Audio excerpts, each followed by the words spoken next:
I declare the Policy Review Committee meeting open at 6:06 p.m. Good evening, councillors, staff, ladies and gentlemen. This meeting today is being held on Wajak Noongar Boodja, and I would like to acknowledge and pay my respects to elders past, present and future. I thank all past and present members of the community that have supported the city to better understand and value Noongar culture within the city of Wanneroo. I invite you to bow your head in prayer. Lord, we thank you for blessing our city, our community and our council. Guide us to act fairly, without fear or favour, and with compassion, integrity, wisdom and honesty. May we show true leadership, be inclusive of all, and guide all of the city's people and many families to a prosperous future that all may share. We ask this in your name. Amen. Please note that the audio-visual proceedings of tonight's meeting will be live broadcast online, with the exception of matters discussed behind closed doors. The broadcast of the proceedings of the meeting can be accessed live and on demand through the City of Wanneroo YouTube channel. Item 1, attendances are as per the record, and I note this evening we do not have any requests for electronic attendance. Item 2, apologies and leaves of absence. I note we have received 3 apologies from Councillor Moore, Councillor Bedworth and Councillor Huntley. Are there any apologies to note in addition to these? Not that we're aware of. Okay. Item 3 on the agenda, confirmation of minutes. Councillors, we have 2 minutes to confirm from previous meetings this evening. First is the minutes of the Special Policy Review Committee held on the 14th of July 2025. Can I please seek a mover and a seconder for those minutes? Councillor Wright will move and Councillor Berry will second. Are there any corrections or changes that need to be made to those minutes? No indication of such. We are voting electronically tonight, councillors, so all in favour of adopting those minutes, please cast your votes electronically.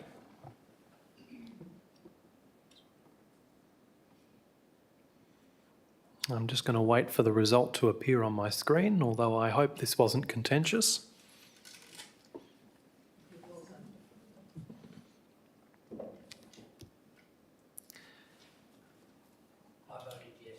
I'm glad you did, by affirmation. It is passed unanimously by those elected members in the room. I'm pleased to hear your full support for the minutes, Councillor Miles. The second minutes to be confirmed are the Ordinary Policy Review Committee meeting held on the 30th of June 2025. Can I please seek a mover and seconder for those minutes? Councillor Miles to move, Councillor Seif to second. Are there any corrections that need to be made to those minutes? No indication as such. By an electronic vote, please cast your votes. And I declare that carried unanimously by the council members present in the room. Item 4, reports.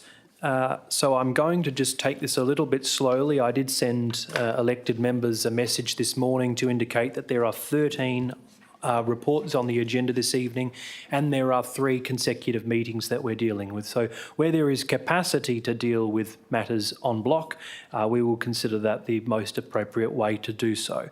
Where we can't do en bloc is where there's an absolute majority decision required, and I don't believe any of those on the agenda this evening fit into that category, where there's been a proposed amendment, or if council members wish to ask questions on an item. So I'm just going to go around the room. From the items that are listed before us, are there any that you wish to single out and deal with individually, noting we have to deal with 4.1 individually as a workshop item? Mayor Aitken, any from yourself? I just have a question on item 4.3 as well, thank you. Okay, 4.3 we'll deal with individually. Councillor Herridge. Sorry, Deputy Mayor. 4.2, 4.3, 4.4, 4.7 for me, and possibly 4.12, just to say something. Councillor Wright. 4.2, 4.4, and a possible procedural motion to bring forward 4.12. Thank you. Councillor Miles. Yeah, thank you, Chair. 4.4, 4.5, I've lost my thing, 7 and 4.13. Councillor Berry. Thank you, Deputy Mayor. 4.4, 4.5 and 4.12. Thank you. Councillor Smith.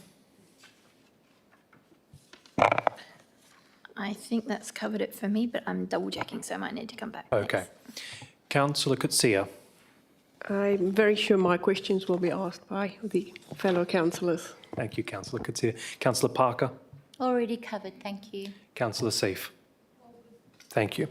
And those cover mine as well. So what I will now propose, and this is where, Councillor Smith, we can come back to you if you do have any questions, is that we can move item 4.6, 4.8, 4.9, 4.10 and 4.11 on block. So I'll just give you a moment to consider those items. I can read them aloud. 4.6 being enterprise risk management policy. 4.8 being local planning policy. 4.19 medium density housing standards. Sorry, that was 4.8. 4.9 waste management services policy. 4.10 public community events policy. 4.11 student citizenship award policy. Are there any questions or proposed amendments on those items? No indication. So I'm going to propose a procedural motion to move those items on block. May I have a seconder for that? Mayor Aitken. As it's a procedural motion, there'll be no need for debate, and when the vote appears on your screen, please cast accordingly. And I'll just need the outcome of the vote displayed on my screen.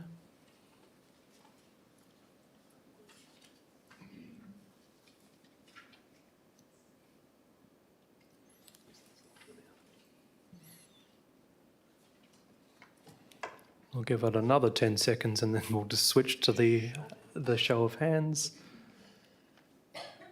I think we'll just go to the show of hands. All in favour of that en bloc? Any against? No. Declare that carried unanimously. Councillors, those items have been moved en bloc.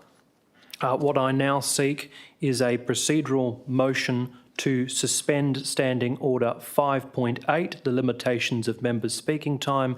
We have precedent when we do this for workshop items because it requires not a rigid application of the standing orders. You want to be able to speak more than several times to an item of significance. So may I seek a mover and a seconder for that procedural motion? Councillor Berry to move, Councillor Seif to second. The vote will appear on your screen. All in favour of that suspension of standing orders?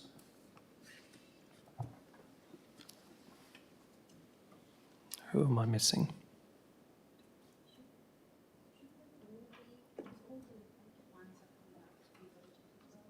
That's okay. I can now see the result, and that was carried unanimously by the 10 elected members in the room. So that standing order has been suspended. And we now go to item 4.1, workshop, ordinary council meeting and forums of council policy, being the Chief Executive Officer. Mr Parker, do you wish to make some introductory comments, or any of your staff? I do. Thank you, Deputy Mayor. So I'll handle this one tonight, and I'm sure we'll all chip in if there's multiple questions from elected members. So just as by way of background, the policy was initially workshopped with council members in 2024 and was adopted by council in November 24 at the ordinary council meeting. It was agreed that the policy would be reviewed within that 12-month timeframe, so this obviously forms part of that review. The administration has developed and distributed a survey to gather feedback from council members and relevant stakeholders regarding the current policy. The survey was open for 4 weeks and focused on meeting cycle suitability and scheduling, governance effectiveness and opportunities for active participation. The survey gathered about 14 responses, so 5 from elected members and 9 from the administration. And we've obviously provided some consolidated results in the various attachments. As you would imagine, the satisfaction with the meeting cycle has been very mixed. Some love it and others don't, and I think that has sort of been quite consistent throughout the application of the policy since it was first introduced at the beginning of this calendar year. However, in saying that, feedback indicates general support for the structure, particularly the start time and the preparation periods, receipt of agendas, so on and so forth. Council may need to make some changes to the policy after the introduction of the standardised local law, which we're not sure exactly when that's going to come into effect, but there may be implications associated with this policy when that comes to fruition. So I do, Deputy Mayor, have a series of questions to form part of the workshop process. So if you don't mind, I'll go through those. We might save a couple of the more meaty ones for the middle. We might start off with some easy ones, and just interested to get feedback from the elected group.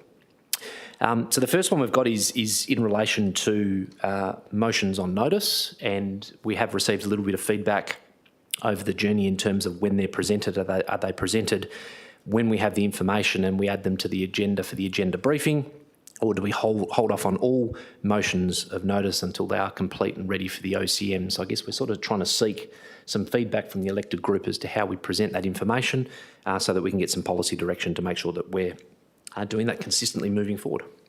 That's my first question. So I open the floor for comments from council members, the question being where motions on notice are presented, whether in the briefing papers or the council agenda meeting.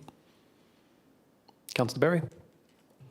I think if they're ready, we should have them as soon as possible, because it gives us more time to discuss amongst each other and ask appropriate questions, because some of those aren't coming. And also for public who are waiting for those motions on notice and want to do deputations, it gives them more time as well to then get an answer and reflect on the answer before it comes to council for approval. Councillor Smith. I agree, and in the cases where admin comment might not be ready, the questions asked that can be put on notice, they may capture more information that can be gathered ready rather than only capturing them a couple of the week before, if that makes sense. So, thanks. Mayor Aiken. I have an issue with seeing a motion on notice without seeing admin's information or response, because we only see the point of view of the person or the people putting up the motion on notice. We don't see the balance to go with it as well, and we need to have a balanced view of what we get, and just looking at the motion on notice without admin's comment is not appropriate for us to evaluate coming into a meeting. It's better to have both sides of the balance together before we come in, and I would prefer to wait until we had admin's comment. Thank you. Councillor Seif and then Councillor Wright. The Mayor's actually presented some of my sentiment there, that I would rather see what admin's comment is. However, I would also leave it to the councillor, to the person presenting the motion, to see whether they still want it presented, even though administration haven't, provided their comment. So I think we need that balance, but I wouldn't want that to be delaying somebody's motion in case it's urgent. Councillor Wright. Thank you, Chair. I'm happy for briefing sessions to have the motion on notice without the admin comment. It depends on what we come up as a group, if we are changing the cycle or whether it's staying the same, because then that will change the context of it. If it's the current cycle that we're doing now, I'm happy for admin comment to not be included. If the admin comment's ready, then it should be in there, but we still have that 1 week for OCM that we can consider just the admin comment. So I think a bit of balance. Councillor Herridge. Well, thank you, Deputy Mayor. Agree with everything everyone's already said, but would want to take one-way approach. So I think we've been a little bit of both at the moment. If we decide on something, can we stick with it and just do the one? So if it is presented in briefing, then we can ask questions. If it doesn't make it, it doesn't make it, and so forth. CEO will respond. Thank you, Chair, and thank you, Councillor Herridge. And I guess that's why we're looking for that policy direction from Council, so that it is consistent, because at the moment it's sort of a bit up in the air. If it makes it, it makes, and if it doesn't, it doesn't. The other challenge that we obviously have with it, and it's any meeting cycle, it's not just the one we're working with at the moment, is that depending on when the final agenda goes out, but because of the timing of your notices of motion, they can come in 7 days before the meeting or whatever that magic number is.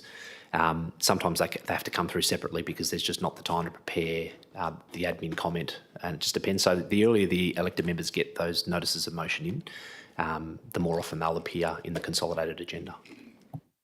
Councillor Herridge, further question? Yeah, thank you, Deputy Mayor. So are you then proposing to change that magic number? So it's, we can't, can we? I can't, it's in the standing orders local law. So that's why when I made those introductory comments, I talked about the standardised local law that's coming into effect, and that may change that number. Councillor Miles. Yeah, thank you. Yeah, thank you, Chair. I think obviously the standing local laws obviously state that you've got to have something in to the CEO within 7 days of the OCM. So I think that pretty much then governs the process from there. I think, Deputy Chair, I think yes, it would be nice to obviously have them all listed, but also I understand councillors can't ask councillors questions about notices of motion at briefings. Is that right? I'll let the CEO respond, but my view would have been that if the administration has not provided a comment and it appears in the briefing agenda, a councillor could only ask the moving councillor a question as to perhaps their intent, what they were trying to achieve. That would be where I'm going with it. And if there is an admin comment, then I suppose you could ask the administration the implications, both foreseen and otherwise. CEO? I don't disagree with your comments, Deputy Mayor. It is a departure away from essentially the way that the council meetings are governed more generally, because typically it's the CEO who's prepared the agenda and written the reports, whereas in this instance you're getting notices of motion that have been prepared by elected members. Sometimes it's only the author of the notice of motion that could actually answer the question, so I guess that's probably where this is a little unusual. And to go to your point, Councillor Miles, that would ordinarily be true. You can't ask councillors questions, but the standing orders don't apply to briefing sessions. So that's a very interesting dynamic. Councillor Smith? I think previously we have had the aim of, if we had a lot of, I guess, more notice, it would be good to bring things to forums, but we're seeing many motions that, for many reasons, whether they come up last minute or there's delays or the heavy, I guess, demand on our forum schedules, so sometimes we won't get the opportunity to speak to. So that's why I think it's really important that if they are ready for the briefing, it just helps with governance and take a little bit of pressure off the OCMs to get some of those questions through, and so you can have a proper amount of time to digest, think about anything and potential amendments. Thanks. So I suppose, can we see that there's the statutory time frame that the CEO has to abide by, which is the 7-day notice period, unless the model standing orders come up with anything else. But am I understanding correctly that our intent is, wherever possible, we will try and get the motion in at an early point? And if perhaps we miss the circulation date, I don't believe there's anything stopping councillors sending the motion to all of their fellow elected members to provide maximum time to read it and consider it. It's just not done in a proper meeting setting, but we can send it around. I don't know if anyone has any objection to that, but is there any other points in regards to the CEO's question? Councillor Parker? Just a quick one, and I'm actually on the same page as Mayor Atkin here. I do like to see, I think it's really important to have administration's comments at the same time as seeing it. Otherwise, I don't see it in context. So I don't know if we're going to be looking at changing the cycle back. I'm certainly hoping we will, but how we can work around it. But to me, having one without the other, it just doesn't work. That's just my opinion. Thanks. Perhaps just a counter question to yourself and the Mayor. Do you need the administration comment at the briefing session when you're not making a decision? Yes. Oh, sorry. Go ahead. For me, yes, because it gives me the whole picture. It gives me the full picture. So it's very difficult to ask questions unless I have the full picture. So that's the way I feel about it. And the same for you, Mayor Aiken? Yes, I agree. It gives us a balance. Councillor Berry. Thank you, Deputy Mayor. My only point to, if it goes out and admin haven't made their comment, and the suggestion we could send them out amongst ourselves.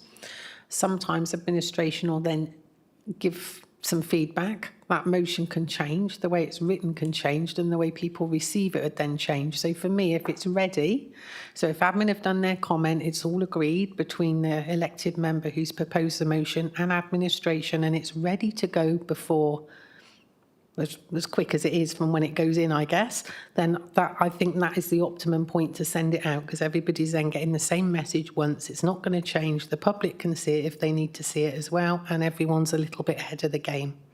So as I desperately seek a compromise that rallies all of the troops, if there is an admin comment and the councillors agree to the motion, we agree to it being in the briefing papers. If there's an admin comment and the motion's complete. Yep. And as soon as that has occurred, if it's not in time for the papers, it could be uploaded to the hub. Once there's an admin comment and a councillor notice of motion. Mayor Aitken? It could be emailed to the councillors. Not just uploaded to the hub, but emailed to the councillors. Councillor Miles, you had a point? Yeah, thank you. Well, the only point I was saying, obviously from an administrative point of view, the 7 working days before an OCM was obviously put in place to help administration sometimes put together their own comment, as well as help the councillor wordsmith the document to make sure it's obviously legal and would pass the test of governance. So maybe that we should be looking at saying that if you want it at a briefing, you've got to give it 7 days prior to a briefing. I don't disagree with you, but I imagine it would have to be 14 days prior, given the current meeting cycle. Thank you, Deputy Mayor. It's really difficult to, I guess, draw a line in the sand because some of them are simple, and the admin comment can be simple as the administration supports this notice of motion, and we've all seen those, and others are quite complex. So we can certainly go back when we're drafting the policy, that'll obviously come back to this forum and work back from those dates to see whether we can add some timeframes in. But it's very inconsistent. Sometimes councillors will come to us almost a month before the next council meeting really early because maybe they just missed the deadline for the last one, so they get it in early. Most of them come in sort of between the agenda briefing and the council meeting, which we deal with. So it's just for those outliers, I think, is where we're seeking some guidance. And CEO, I feel like you've heard some feedback that if the motion is complete and the admin has provided a comment, there seems to be some genuine consensus that we want it published in some format as early as possible to provide maximum reading time. Were there any other points on this question that the CEO's raised, or can we move on? Yeah, I believe there's a series of questions. Yeah, that was question 1. Question 2. 7 questions, You Councillor. see why I moved on block. Mr. CEO. Thank you. Just again seeking some more direction from the elected group. At the moment, we received some quite strong feedback at the last council meeting about councillors only wanting the attachments printed once to obviously save paper. So I guess the question is regarding the attachments being compiled, is the elected group happy for those to be compiled separately? So rather than being able to go through your agenda with the item and the attachments directly after each other, the attachments would actually be, and this is why we're asking the question, because it changes the way that you work. Some councils have their agenda with the reports and the attachments in a separate document and they're flipping between the two. So I guess that's just a question if that is something that the elected members wanted to entertain or not. Councillor Miles. Yeah, thank you. I guess my question would be first, CEO, is from the briefing to an OCM, why do the page numbers change? Because that's why you had to put all the attachments in, because the change numbers don't necessarily line up to an OCM from a briefing, and I don't understand how administration or why that would happen. Yeah, absolutely. Ms. Coles. Thank you for the question, Councillor Miles. The page numbers often change if we're adding additional information at the front of the report, so it will push things out a little bit. That's pretty much the change. If there's no changes, then they could be the same, but it depends how much further information we're putting into those reports. Councillor Herridge and then the Mayor. Thank you, Chair. I don't mind the idea. We have done it in the past, but it's been for specific items like a planning policy or something that's large, and we've had it then directly put to the hub. But we knew that before briefing, as well, so it was anticipated. So if anyone has printed copies, then they don't throw them out and keep them. I wouldn't want to go down the line of Joondalup and what they do with their attachments and their documents, extremely separate, two different agenda. It looks like a mess. I can never get across it. It would take a long time to get used to something like that. And we do know that Mr Dixon has a tendency of bringing 750-page attachments to us. All high-quality material, though. Mayor Aitken.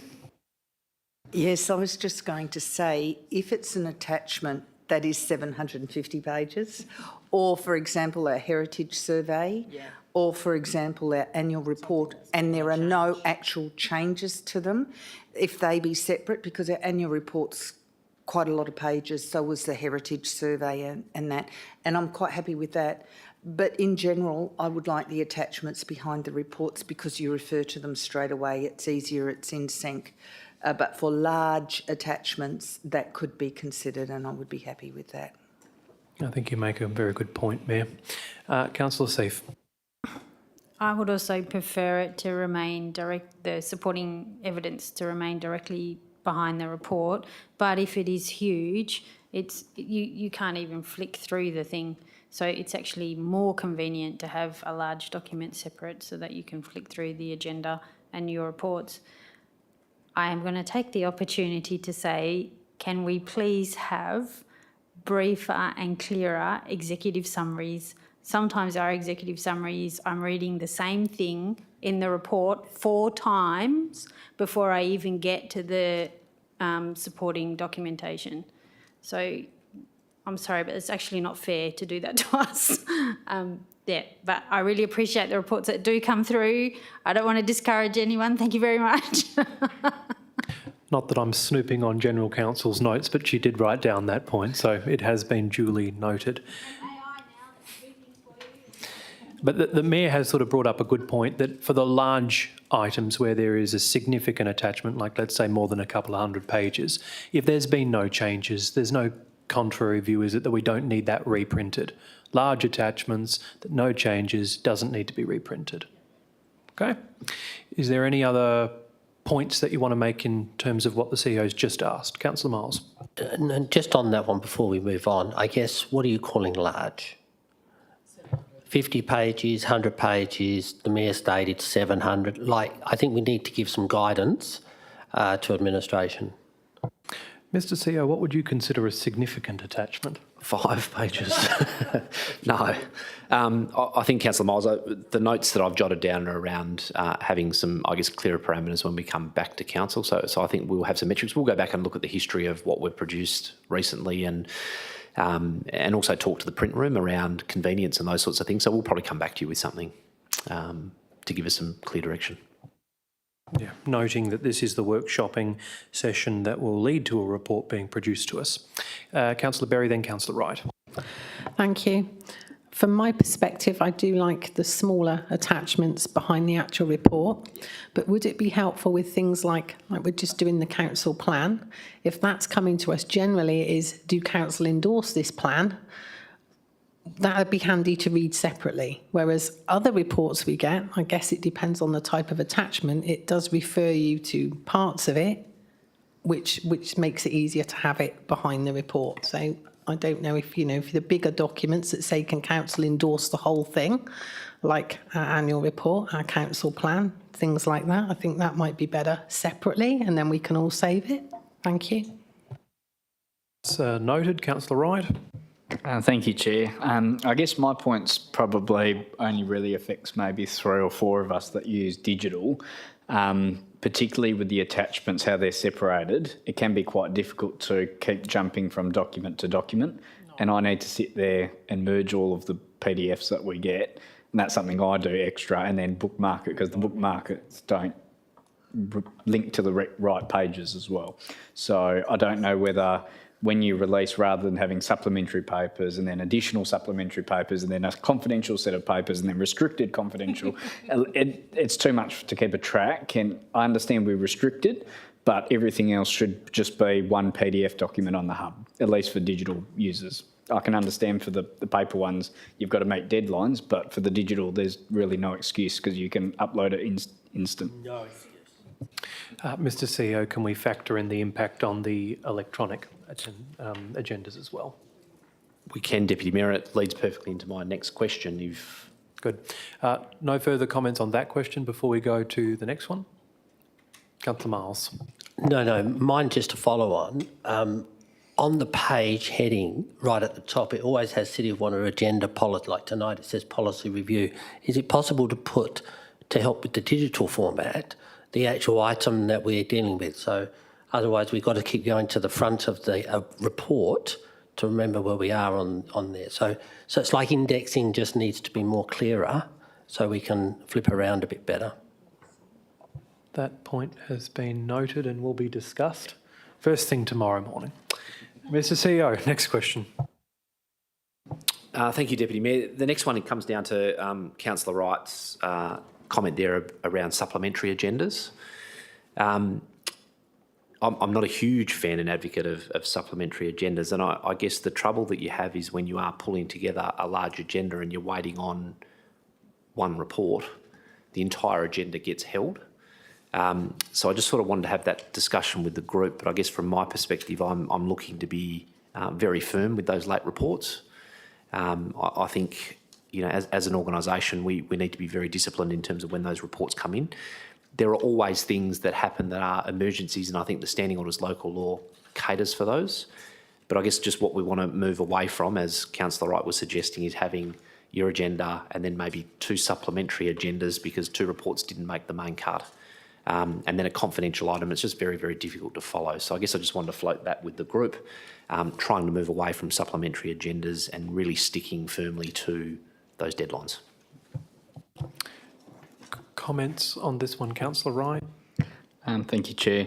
I guess for me, really, there should be a briefing copy, an OCM copy, providing everything can be provided, and then any really urgent ones should really come under urgent business. And I haven't seen us use urgent business very often within the agenda, which should have its own category of if something really needs to come to us. If it doesn't make the OCM papers, then it should really wait till the next meeting unless it's urgent. Mr CEO? The City of Wanneroo Standing Orders local law is quite firm in terms of what can be considered as an urgent item, and it's basically life or death. So it does. It wouldn't be appropriate to add something in there that's just, well, I accidentally missed the deadline, so I'll be better next time. So that's where the supplementary agenda comes from, I think. Councillor Herridge. Thank you, Chair. This was actually leading into one of my questions that I had. Page 24, one of the admin officers has put it down as it seems to be the same areas that are seeking late approvals. This is creating a perception of inequity. My question to that was, why is there so many? There must be obviously a cause that's behind it somewhere. So the Band-Aid is the supplementary agenda, but have we looked further to see whether the cause is we made it a Wednesday instead of a Friday, or we've changed the way that we actually have our 4-week cycle? So there's obviously a reason rather than it also just being it's late because it's late. So there might actually be other real issues behind there somewhere. Yeah, I think reading the administration's feedback was quite an interesting experience because it showed a diversity of views that mirrored council's views on this matter. Mr CEO? Yeah, thank you, Councillor Herridge, for your question. And obviously, if there's something fundamentally wrong or incorrect with the city's process, we'd need to go back and revisit that. But I think that's something I'm going to have to sit down with the executive team and work quite hard on working out whether there is something that's restricting us, or, you know, whether it's a scheduling issue or whatever the case may be. I mean, it was a big adjustment for the business to take in this new policy position, but you know, as a business, we need to be flexible and agile and all of those things, and the goalpost did change, and we probably haven't adapted as quickly, but I think that also reflects our size as well. So I think, if we were to continue with a similar format, I think you would see some changes and improvement as we get better over time. Further responses, Councillor Seif? Just a brief comment to say that some things, I just want to acknowledge that some things may not be in the administration's control, like financial numbers. If somebody, a supplier or whatever, hasn't come back with something, then, that might arrive late. Noted. Councillor Smith? Just a bit of a reflection on the discussion you've just been having there. So when I was reading the administration comments as well and seeing that diversity there as well, it's also a little bit of a struggle knowing which way to go, because part of that's like operational, or a lot of it's operational in that sense. So, and it's hard to make decisions or give direction now without, I guess, a clear, analysis from the top in terms of looking at administration's feedback and going, okay, yeah, we can improve this there or whatever, because I'm trying to make decisions that are not in terms of that reflect on operational matters, if that makes sense. So there's a little bit of difficulty that for us to make strategic, decisions based on how it impacts. Obviously, we want it to be as best as possible for them. So I'm guessing that may come later as well, but just wanted to reflect a little bit of difficulty trying to make direction choices now. Thanks. And without entering debate, I suppose it's just worth noting that the satisfaction score overall was the same for both the staff and the council, a 2.4 out of 5. Councillor Parker. Thank you, Deputy Mayor. I agree with the CEO. Holding the supplementaries over to the next agenda is a really good idea. But I must be honest, and I know I've been saying this to Councillor Herridge, I just can't wait for this 12 months to be over to go back. No. And then I saw that, do you want to go for another 12? I thought, no, please no. But so no, open-minded, right? So comparing the two cycles, right? Because we had the one cycle forever and ever, and I know I'm really battling with change forever, but anyway. So we had that cycle for a long time. If we had to compare the two cycles, now that we've had the 12 months and we've had the old one, which one, as far as supplementaries, as far as CRMs, whatever, which one actually works better? Firstly, I think for administration, because that's obviously where all of our knowledge has got to come from. So which one actually works better when we put it onto paper? So I'd really like a little bit of guidance as to that before I actually make any decisions going forward. Do you want to? Oh, I was just, before you perhaps do, I was going to and I know it's getting into the question of more preferred model, etc. But there was an admin officer who consistently referred to a very valid point. They said, what does it mean where you have a just-in-time report, and I'm thinking the financials in particular, and they made the point that even if you're granted a CEO exemption, you have to repeatedly keep putting in that application. So perhaps you can provide some guidance on if there are service units that are going to be late because of factors outside of their control, how does that lead into equity in the business? So within the policy already, there is an exemption for the financial activity statement. So the financial activity statement has been granted permission not to appear in the agenda briefing. It goes straight to OCM. So sometimes the finance team will prepare the FAS in time and it will be added to the briefing. They don't need to seek my approval for that. The policy provides council's approval for that to be added. So that's not an exemption that people seek.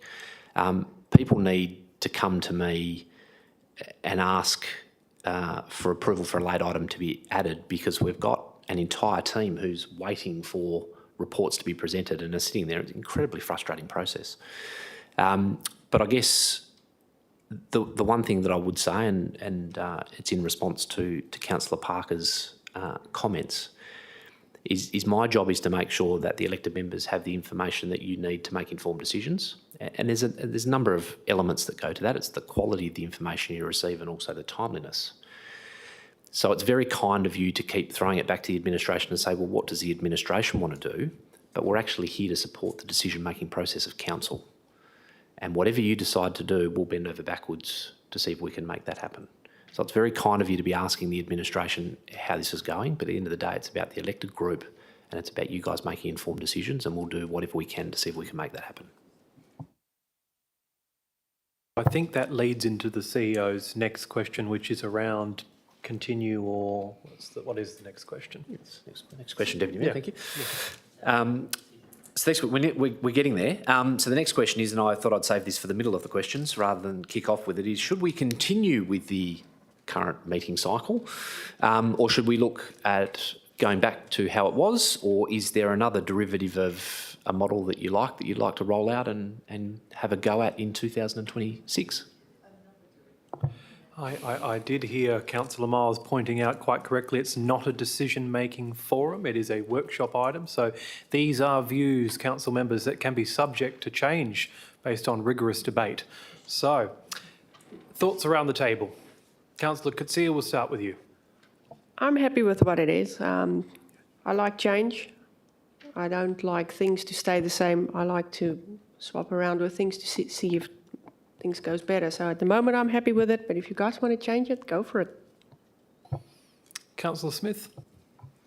I think the easiest one for me to answer is I really still do appreciate the earlier agenda arrivals on the Wednesday. So just a bit more flexibility in time to be able to read. In terms of the model, I'm still open to hearing what the impacts are, and if we were to revert back, what does that mean for business, and how feasible is that, and what does that mean? Because there would be another adjustment period in that as well. So I need more information to be out before I have an opinion on that. Thank you. Further thoughts, Councillor Miles. Yeah, thank you. Look, I've enjoyed the last 12 months of the trial, and I think with some fine-tuning it will work well going forward. I do like the fact that as a councillor, if you wish to make a change from the briefing to the OCM, there's more time to work through that with administration rather than just having effectively 3 days. Because you might say on a Tuesday night at a briefing, I want to make an amendment or whatever. You've really only got a couple of days, and administration has to sort of work overtime to get their comment involved. So I do like the fact it does give that longer period between the two meetings. I really, it is up to administration to meet the timelines. I think the CEO is correct there. And if there is a certain part of the business that can't meet that, then I guess that's up to him to resource it or to change their process to meet the councils. But just by having that one extra week should not be making any change, any difference, I believe, to what we're doing. So it could be fine-tuned, but I'm really happy the way we are moving in this direction. Councillor Wright. Thank you, Chair. I suppose playing a bit of devil's advocate, personally I don't mind the new schedule, as it feels like we are turning over quite a lot. But I know some of my colleagues around the room, not speaking for anyone, but I know some people feel quite overwhelmed because we have a lot on the agendas for pretty much every meeting. I suppose a question to the CEO, when is this planned backlog going to finish? Because I guess we don't really know what we don't know is supposed to come to us. How many of these items from all the directorates are actually sitting there waiting? Because obviously policy committee, we are turning over a lot of policies, so we are starting to see policies that are now not expired, but they're actually a couple of months ahead now. So we're obviously staying on top of that. But with the OCM side of things and forums, what's the sort of backlog? Because if we do keep it the same and the agendas are less crowded because we're actually ahead of the game now, maybe that overwhelmness won't be there anymore. But I just wanted to know a bit more on the backlog, because we've talked about, obviously, there's things that have taken a while. CEO. Thank you, Councillor Wright. Well, I think we were quite open. We had some historical legal issues that we were working through, and I think we've just about addressed most of them now. There's a few administrative things we need to sort through, but not that's going to find its way into the council realm that's going to be too challenging. Most of the backlog at the moment is associated with the policy work, and you're seeing that coming through at the moment, like tonight's meeting with all of the policies there. But, you know, these are policies that I know you've been quite vocal about, and you're now starting to sort of work through them. In terms of the OCM stuff, I think last month was a bit of a challenge this month, is a bit of a challenge only because of the introduction of the caretaker period and having to pull forward a whole heap of demand that would have usually gone to other council meetings. So that's just a period of adjustment. So I don't think there's this backlog of items waiting to come to council. So I think you'll see more consistency across the year. It's mainly the policy work, I think and we've still probably got a bit of that to work through. Just going to go further around this room. Councillor Herridge. Thanks, Chair. Just a quick question, if I can, before I give a little bit of a feedback, if that's okay. Page 24, I think it was actually in the survey results. I didn't realise that we prohibited working dinners. Yes, I can't understand why they're prohibited. So can we have a Yeah. page 24? Admin officer number 4. Admin officer number 4 says prohibiting working dinners and other early evenings plus Absolutely. puts excessive strain on the available meeting slots. I think we may have had a conversation somewhere along the lines, but I didn't realise it was actually prohibited. Can we maybe put that on the list of things to do? CEO. And find out. Can I just add to that? I have asked why are we not doing working dinners previously. I don't know if it was Madonna or who was doing it previously, because we always used to have working dinners under our previous CEO, and then all of a sudden they'd stop, which meant the dinner would be outside of the Leschenoltia room. We'd put our food on a plate, we'd go in and we'd start the meeting while we were eating so we'd start at 5:30, half an hour earlier, instead of starting at 6 and sitting around the table eating first and then going in. And it just meant things happened a little bit quicker and we were social around the table. I can't understand why that stopped, and I affirm what Councillor Herridge is saying. I think it can be taken on board. I don't think the CEO believes he's issued a prohibition, but I quite like working dinners, Deputy Mayor. I'm not quite sure where that's come from, and I obviously don't know who Administration Officer number 4 is, so I need to get some information from them to understand exactly what's changed, or I'm not sure, but those sorts of things are always options to the elected group. okay. I'll just, yes, you had some feedback.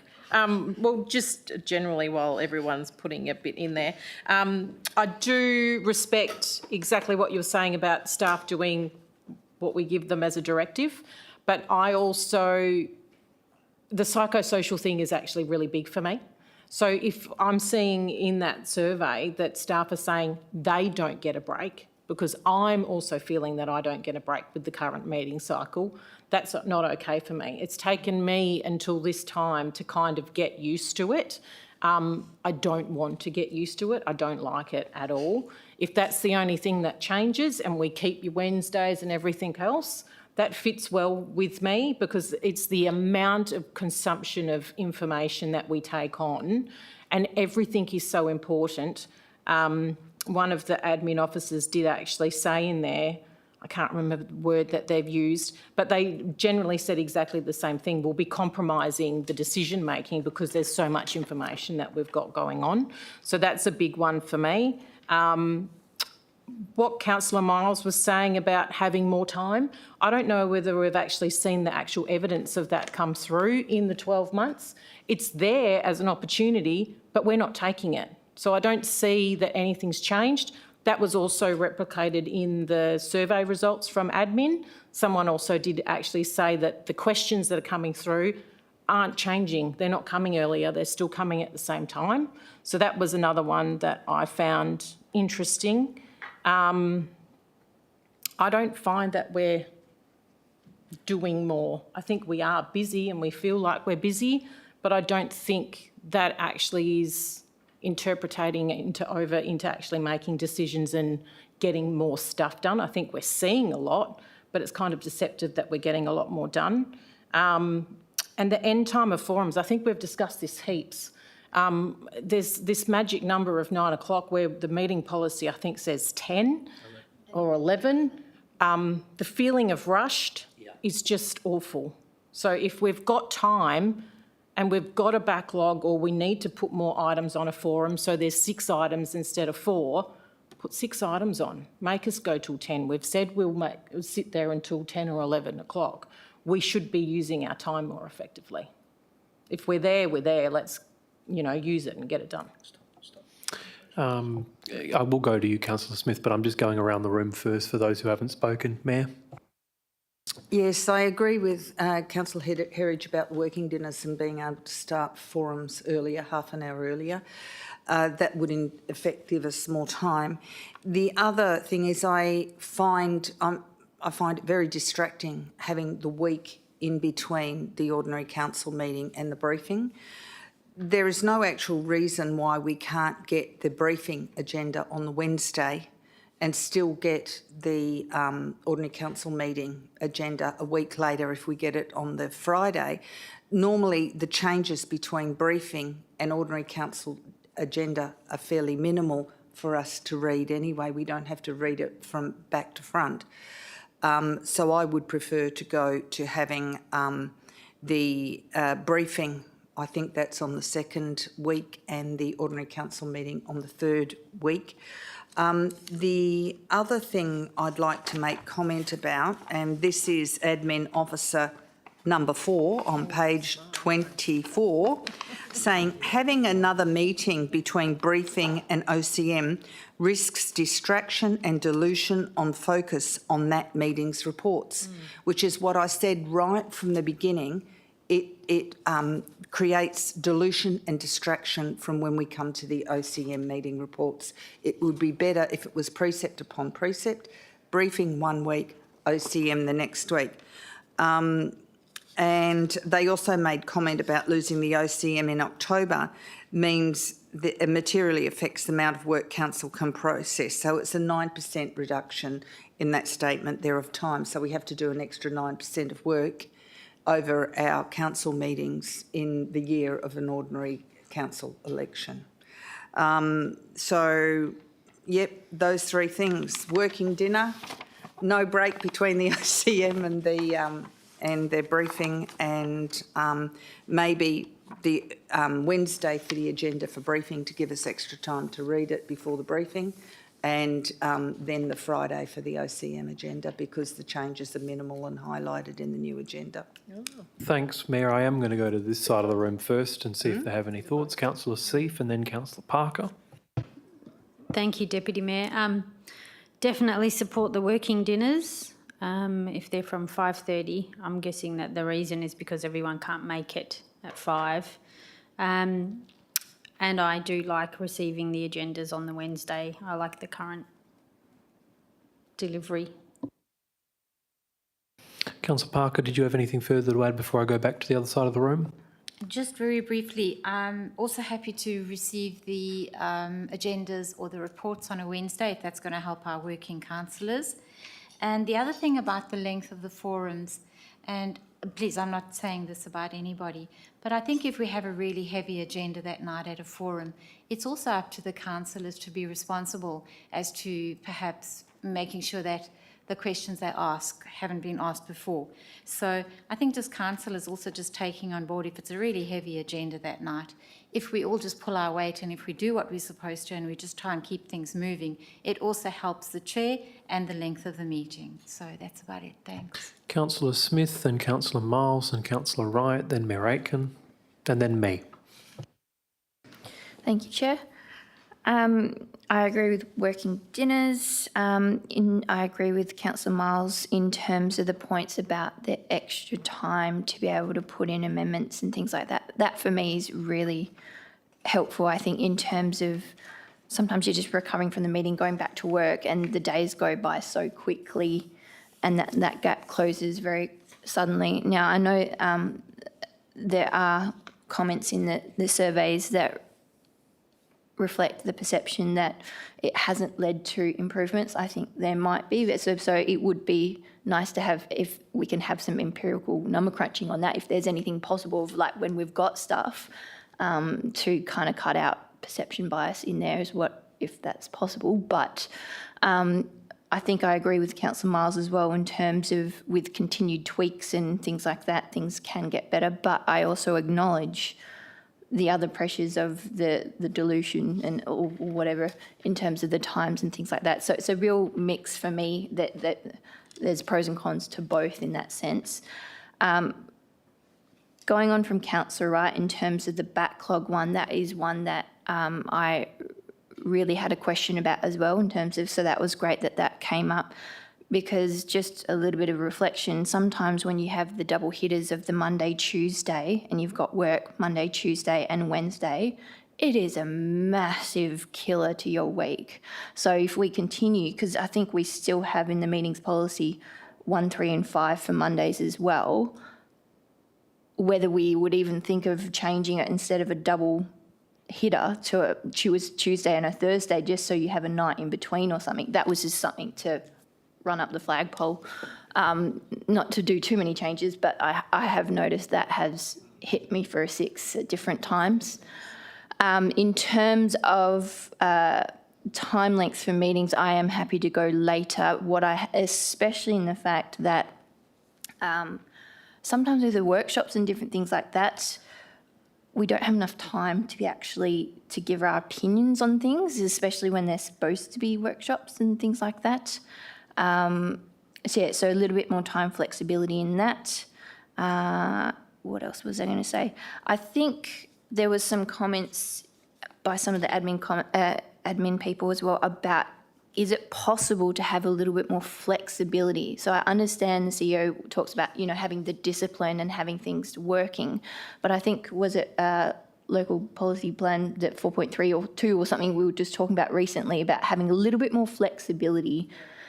So if that's possible in there, so it just helps admin or everyone, so we had that when we had our first amendment about not, like, community safety had to have a change in the policy so they could meet on a Thursday, things like that. There we go. Yes. Okay. So yeah, just yeah. So if we are also addressing the massive backlog as well, if that can lead to a reduction in how many meetings in terms of Mondays or things like that, so instead of going to 3 forums a month to 2 or something like that and going later, that would be great as well. Or that might give us more time to do professional development on the 5th one or something like that. But just a bit more of a reflection from me. So I'm still leaning a little bit more towards the model as is, but still open, needing a bit more information. Thanks. Okay, so we're going to go Councillor Miles, Councillor Wright, the Mayor, then myself. Yeah, thanks, Deputy Mayor. I just want to ask a question, to administration, because obviously some of the councillors are wanting to read out what the staff point of view is more than possibly what council's point of view is, regardless of who they may be. But is that area that may be having an issue, and I suppose it's more Vicky's area, is it because you haven't been fully staffed for the full 12 months? Is that why there has been some issues with the comments that have come through?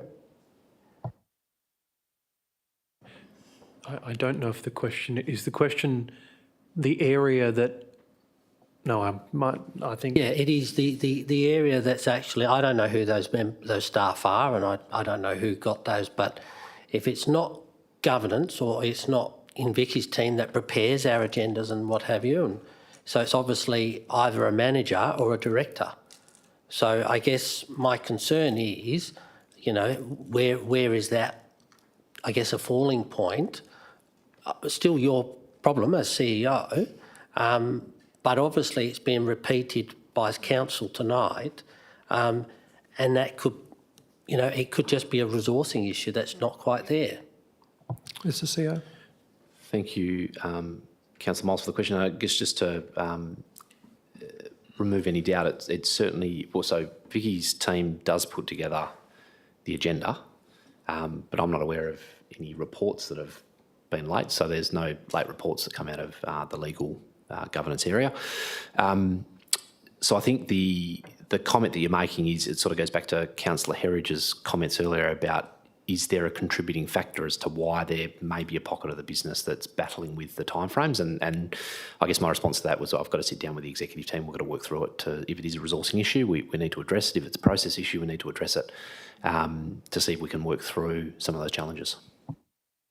Councillor Miles. And I guess my other question, I think, working on some of the comments that have come through from the administration team is it because we are doing a Wednesday delivery of the agenda and not the Friday? Because that does cramp up administration's time substantially, because it means that they're going to have to get their item signed off by their director on the Tuesday, if not the Monday. So to me, that's still, again, an internal issue, and I'm just wondering whether that's coming through in your survey rather than something that we need to do. CEO. I've been doing this a long time, and it doesn't matter what day you set. People are always going to try and work just in time to that date.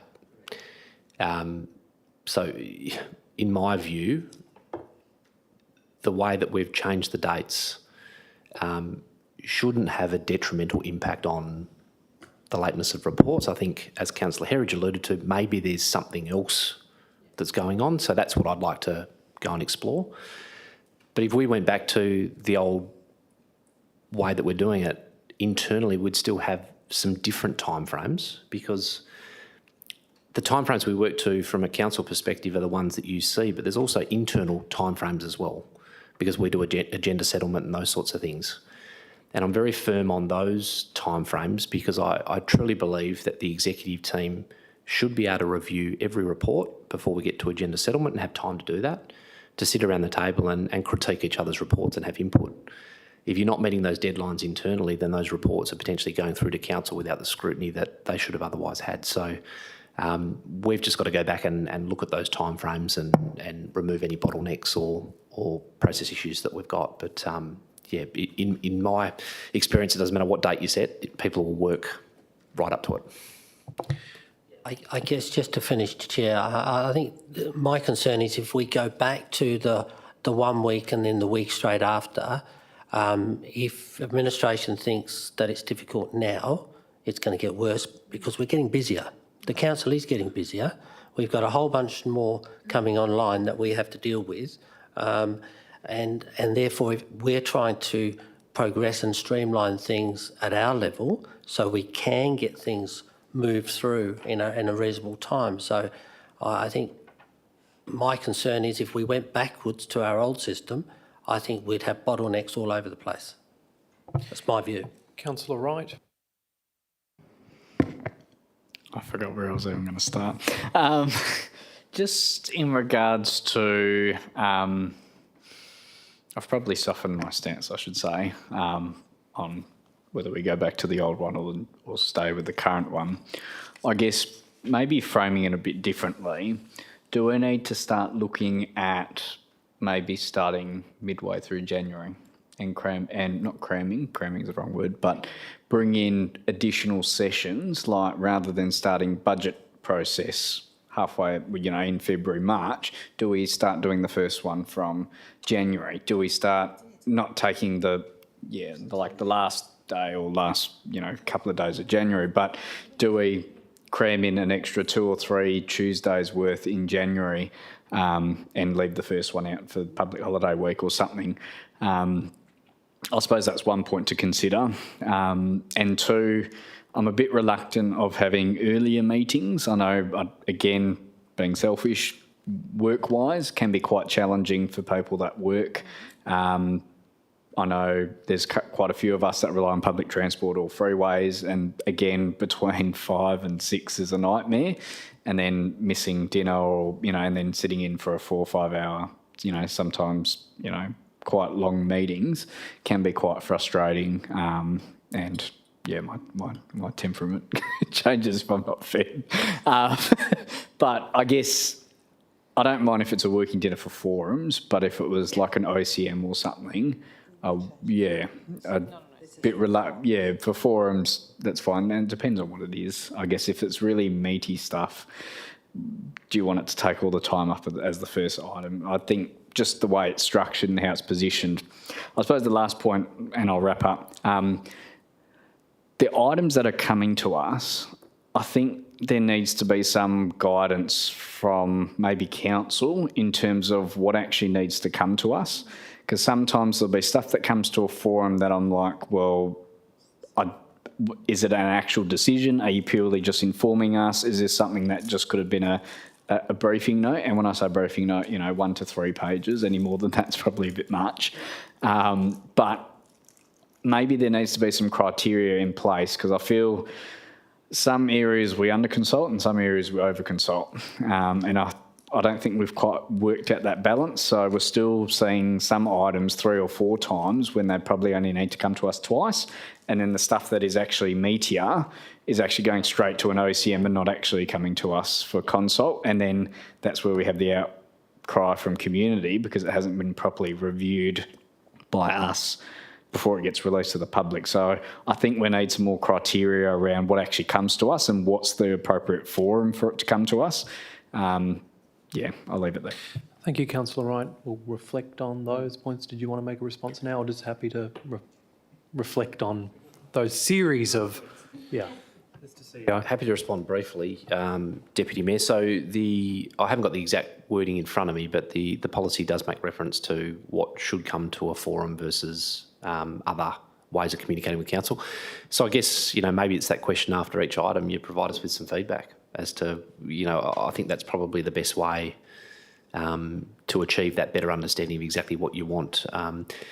In saying that, though, there is always going to be an item that you don't think is going to be that big a deal that surprises you. And in hindsight, it's always easy to look back and say, yeah, that really should have come to forum, and I'll be the first one to put my hand up and say, yeah, I agree with you.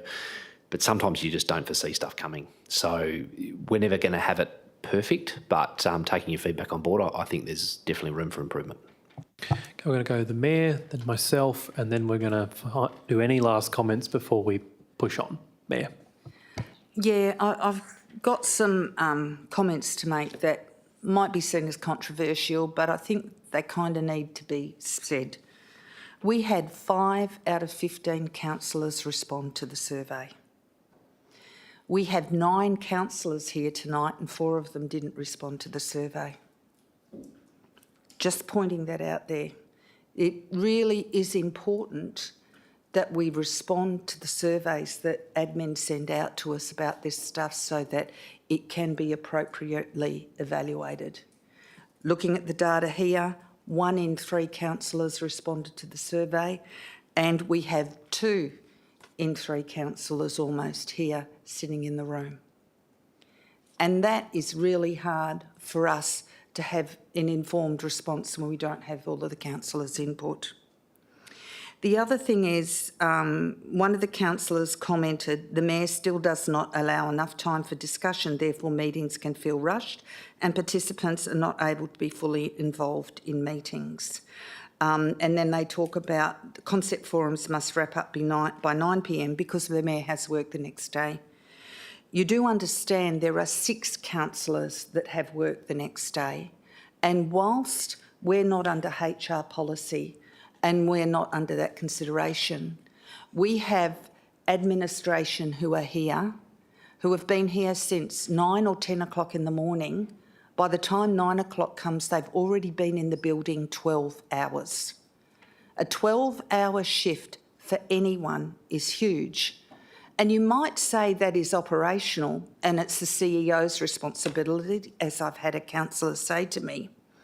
But operationally, under the harmonisation rules, we have a responsibility as councillors, a HR responsibility as councillors to our staff, that we do not overextend the administration staff at work. Whether we don't care about ourselves going to work or how long we put in, because we're elected members, we have a responsibility to the staff. And that responsibility is not something that I can say and brush off. It is a legal responsibility. Is that correct, Vicky? Under the Act, we have a legal responsibility with the harmonisation rules, how they've changed? Vicky's currently eating a Mentos, so my Ms Coles. Thank you for the question, Mayor. There are provisions in the Work Health and Safety Act that obviously relate to council members and their, their associations with the administration. And there's also, when the reform came in, there's 2 new regulations as well, which deal with work health and safety in the workplace for council members to adhere to in relation to administration staff as well. Thank you. So when I'm chairing the meeting and what's happening, I'm not just thinking about myself getting up at 5:30 the next morning to go to work, because when I've had 11 or 11:30 finish, I've still done it and I've sucked it up. I'm thinking about the other 5 councillors who have work to go to the next day, who are a transparent part of our elected body here, and I'm thinking of the staff who work here as well. So please, I just wanted to address that. And as far as going around, I had David Price come and talked with me about meeting procedure. And it's very important that if we are going around in circles, and I have the data in my office of concept forums I've led where there have been 20 or 30 questions from one councillor, and I've got the data there over the last 2 or 3 years. In every council meeting, the number of questions each councillor asks. I have the data there. I make every effort to allow every council member to ask every question. But if it's going around in circles and if it doesn't seem to be progressing, we do need to move on to the next item. We can't keep going around in circles. So therefore, that is my job, according to my education as a chairperson, to move to the next item. And if you have something further, please bring it to the CEO, please bring it to the admin, or please bring it to me later. But we do have a responsibility. And I just wanted to take the opportunity to respond to that so that maybe councillors would understand my responsibility isn't just to finishing at 9 o'clock so I can get to work the next day. My responsibility is to the whole council and to all of the admin staff. And I consider that when I chair the meetings. Thank you. Noted. Thank you, Mayor. We'll note those as comments. I feel like we're going to go to me next because I have sat rather patiently and I will be brief. So here's my feedback, which was I did complete the survey, and if you read it, you can probably very clearly identify which ones are mine. The supplementary agenda has been consistently late, which means a late courier delivery and additional costs that have been incurred on the circulation of the agenda. The earlier amendments, I welcome empirical data. I do not believe that they have occurred. I can't recall really many amendments that have been produced taking maximum advantage of the 2-week period. I've seen them still. Many of them appear on our desk at an OCM on the night, despite it occurring 2 weeks after the briefing session. Notices of motion are not on the briefing agenda, as previously discussed. They were previously. I remember several of my motions being ready and in that briefing agenda and being questioned on the night of the briefing session. So when we have an agenda before us at briefing that has 7 or 8 items not present in the agenda, it looks sloppy. It is difficult to shift focus from a decision-making format to a strategic thinking and back again. I do acknowledge that. I don't think those council members who are expressing that view, it's in their head. It's not. It is a genuine, real issue that elected members are facing.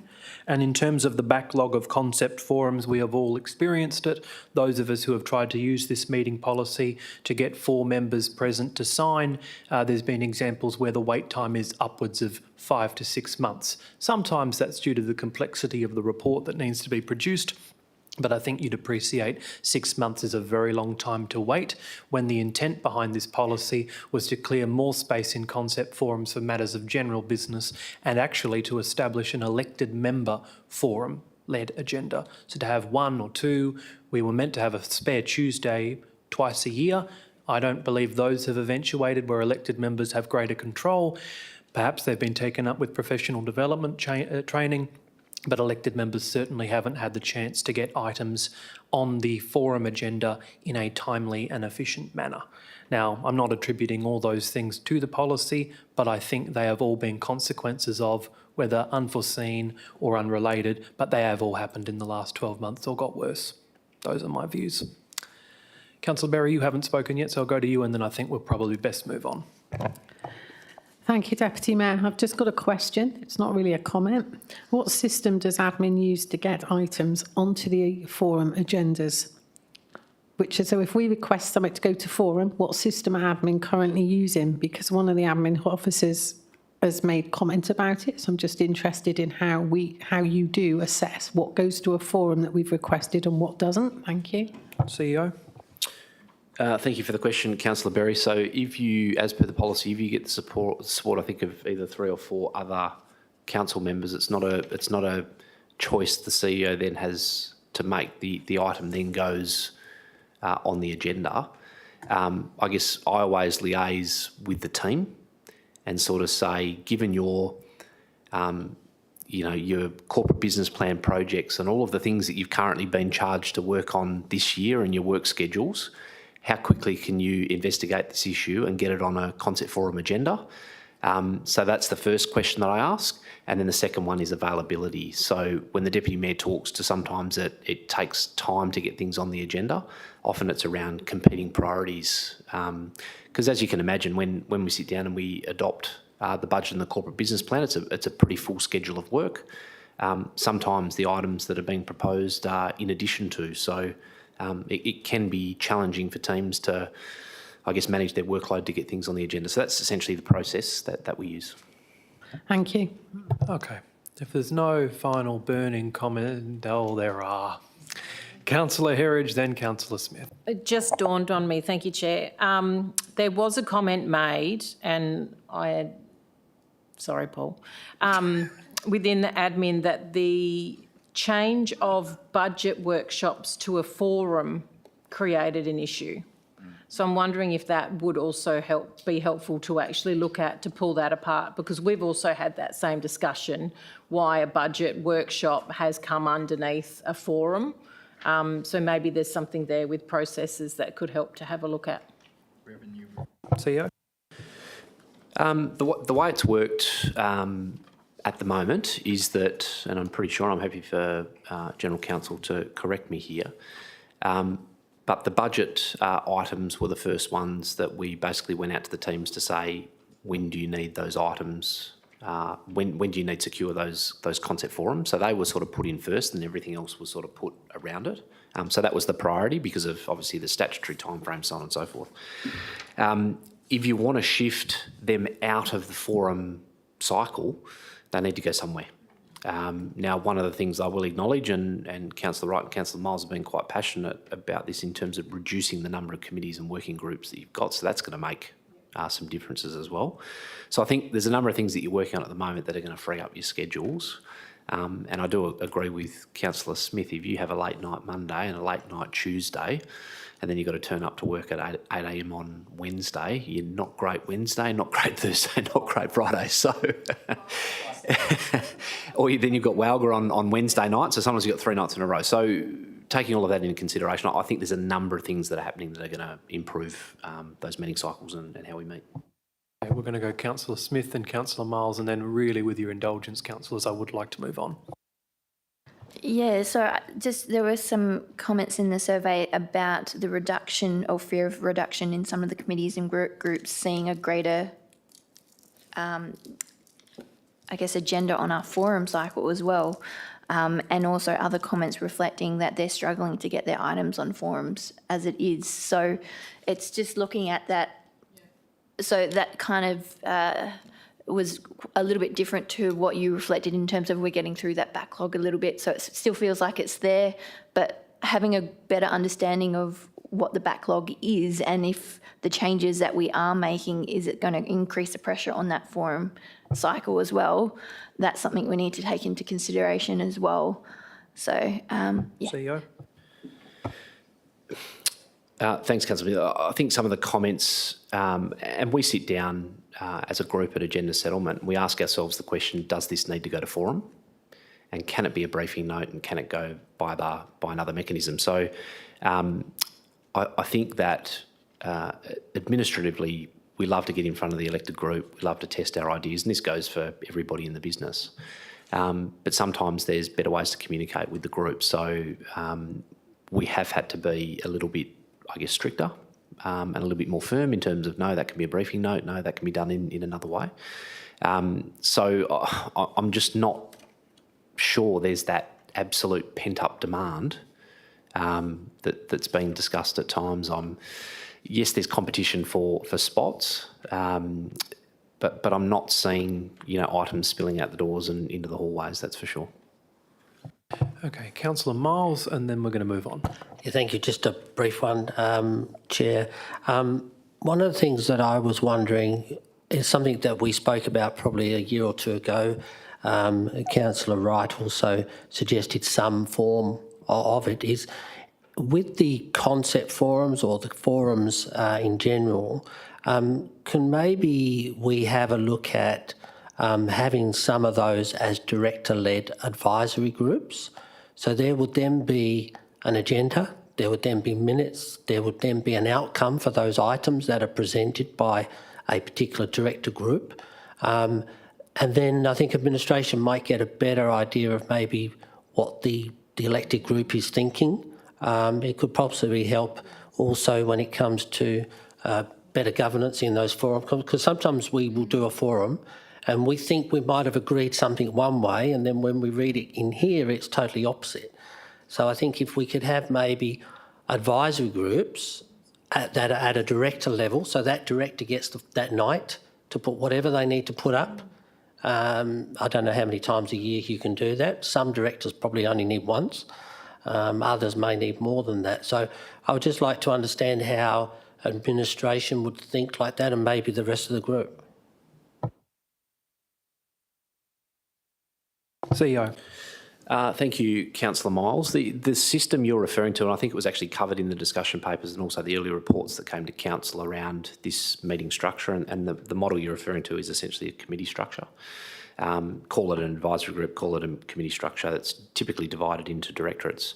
Was very, very popular in local government, I'm going to say late 90s, early 2000s, and I think there's still a number of local governments that are running with it. I think Stirling's one that still has advisory groups, committees. Some of the challenges that I've seen across my journey is that, the idea around those advisory groups is that you break the council down into smaller groups, and yourself and Councillor Wright might be on the strategy and performance committee, and two other councillors might be on the... And I think if you delegate the task that way, and that's what's happened historically, it can be quite effective. More recently, you found that a lot more councillors want to be on every committee, so you're having these little quasi-council meetings prior to your actual council meetings, and it can become quite cumbersome. So in the discussion paper initially, when we looked at this framework, we certainly thrashed that out and got some guidance from the councillors that the preference was to have the agenda briefing style of doing things. But at the end of the day, it's your policy, and this can be structured however you want to structure it. And what's going to work most effectively for you. So that is an option that is still valid and available to you. Is it quick, Councillor Wright? It was on the point Councillor Miles made, but I don't know whether it's a suggestion or not. And the only reason why I bring it up is I know City of Stirling has done it for many, many years, but of a council of their size, very similar to us, the amount of items that come to them as well are almost very, very similar. And I find their OCMs, because a lot of the questions and debate are handled at a committee level, which again, members of the public still can come to those, I believe, for City of Stirling, they thrash all that stuff out at a smaller level, and OCMs is almost like a rubber stamp as such with the whole council. I take the point that the CEO said, yes, you can break it into smaller groups. But if you're looking at it from a way where you take out agenda briefings and you're not doing as much at a forum level, you're freeing up time slots to run the director-led committees. But it's actually then making the director in charge and accountable for their own system of how that committee works. So if they don't make their own deadlines, that's their problem. They need to wait for that time slot to come up. It's taking the burden off council support team because they'll facilitate the process, but each director is in charge of their relevant areas, which then solves the issues. You're not having staff members stay back for 6 items and theirs is last on the list, because the planning team, using planning as an example, all 5 of their planning managers can come. Those items are dealt with. They don't have to worry about coming to a community in place one or a finance one. So you seem to be addressing heaps of the issues. I don't know at a logistical way how that would work, but there are benefits that frees up because it's the directors in charge. They create their own systems of how they want that committee to work, but it almost is like having 4 agenda briefings. So instead of having an actual one, you have it by directorate. So you can still have all the councillors on it, so nobody's missing out. And again, trial it and see if that addresses any of the organisational stuff, because the ones that are using the committee structure are mostly bigger councils from what I recollect. I think City of Swan's still using some council committees, and Stirling's probably the other one that I know of, but it seems to run a lot smoother. Again, they've done it for years and years, so you can't compare apples for apples, but maybe it's something that's worth exploring in terms of a modified version of it rather than the copy and paste of what the sector's always done, because I take the point that maybe it hasn't worked or we've moved away from it. But until we get to a point where we're starting to, our workforce has changed so much, we have half that have been here for ages and half that are new. So maybe a hybrid might work for a changing workforce. Just a suggestion. Okay, I really want to move it on. I'm sorry, Mayor, but we've gone more than an hour and a half now on this one item. We have 2 other meetings tonight, councillors, and I feel like there's been an opportunity both through the survey and through the discussion this evening to have comments on it. If there are any further comments, can we please ask that they're just sent through to the administration, noting that a final report will be put before us in November? November. Okay. So the administration has on the screen a vote, but no such vote is necessary because this item doesn't require that. What I will ask instead is if the council support team just remove that vote from everyone's screen, being 4.1 main substantive. What we'll need to do is to move a procedural motion to resume Standing Order 5.8, the resumption of members' speaking times. Councillor Berry to move, Councillor Seif to second. So council support, it will be a procedural motion to resume that standing order. Moved Berry, seconded Seif, and electronic vote. Electronic vote, if you could just vote.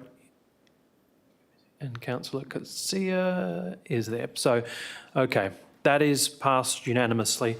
So we're going to go back to the agenda proper, and if I bugger this up at all, let's hope we go okay, because some items now have been moved on block and some haven't. But we are at 4.2, council members' recognition of service policy, or Councillor Wright, did you say you had a procedural to move something forward? Yeah, I did have a procedural motion to bring forward 4.12, only because that policy also feeds into the recognition of service, and rather than endorsing this and then the policy doesn't change, we then need to update it again to update all the new policy names.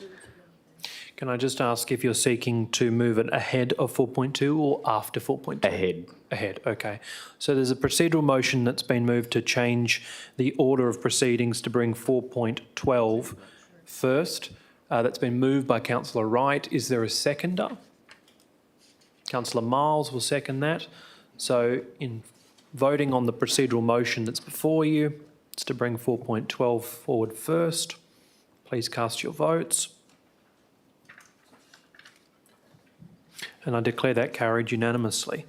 So we go then to item 4.12, and I'll give councillors the opportunity to get it in their agenda. It's on page 212. Awards policy, formerly the Australia Day Awards policy. And the responsible officer is the Acting Director of Community in Place, Mr. Starwitz. Mr. Starwitz, do you have any introductory remarks you wish to make before we go to questions?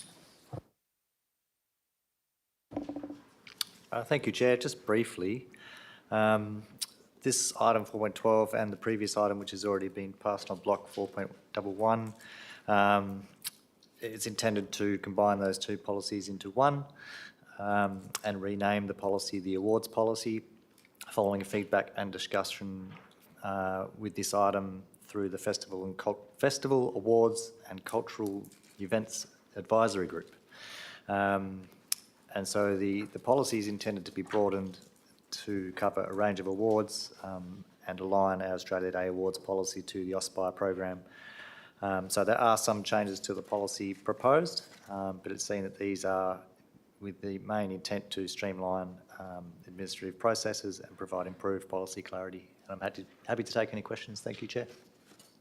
Okay, so this item was singled out for individual discussion. I think you indicated, Councillor Herridge, you wanted to make some comment on this item.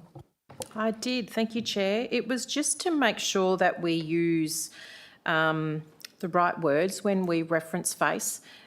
Poor FACE has been put under the bus a number of times in the past, and being current chair, I do take this wholeheartedly. When we mentioned that FACE, the Festival Awards Cultural Events Group, approves something within the report, its perception is that we've made a decision and we're not a decision-making body at that group. So can we just be really mindful of the wording that we use in our reports? It's been brought up before, but I just thought I'd bring it up because we've actually used the word approve in here, which we support, and that's what was in the recommendation. Thanks. Mr Starwarts, that's been noted. Yes, thank you, Mayor. That's correct. The input and advice from the FACE Advisory Group's been used to inform this policy review. Thank you, Mr Starwarts. Further questions on this item being 4.12? No? Councillor Wright, in bringing it forward, did you want to have any discussion on this or you reserve it for the next item? Okay. So if there are no further questions on the item, the recommendation is in one part on page 214 of the agenda proper. Can I seek a mover and a seconder for that recommendation? Mayor Aitken to move, Councillor Herridge to second. Mayor Aitken, any comments from you in support of the item? I just think it's fantastic. Thank you. Councillor Herridge? Fully supportive, thank you. Are there any speakers against the item? No, therefore, Mayor, I don't believe you need a right of reply. Council support, can we please cast our votes on this item, 4.12?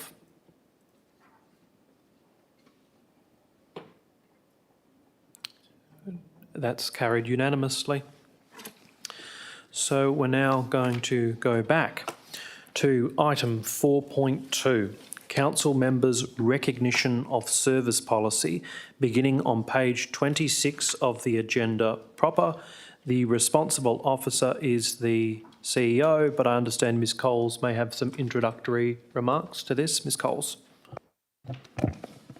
Thank you, Chair. And just briefly, so the council members' recognition of service policy was last fully reviewed in February 2021. So there was a minor review in 2024. So the administration has completed a comprehensive review of the policy and made some minor amendments for consideration. So we've updated the responsible directorate and service unit to reflect the current structure. Inclusion of a content ownership clause to clarify accountability for recordings.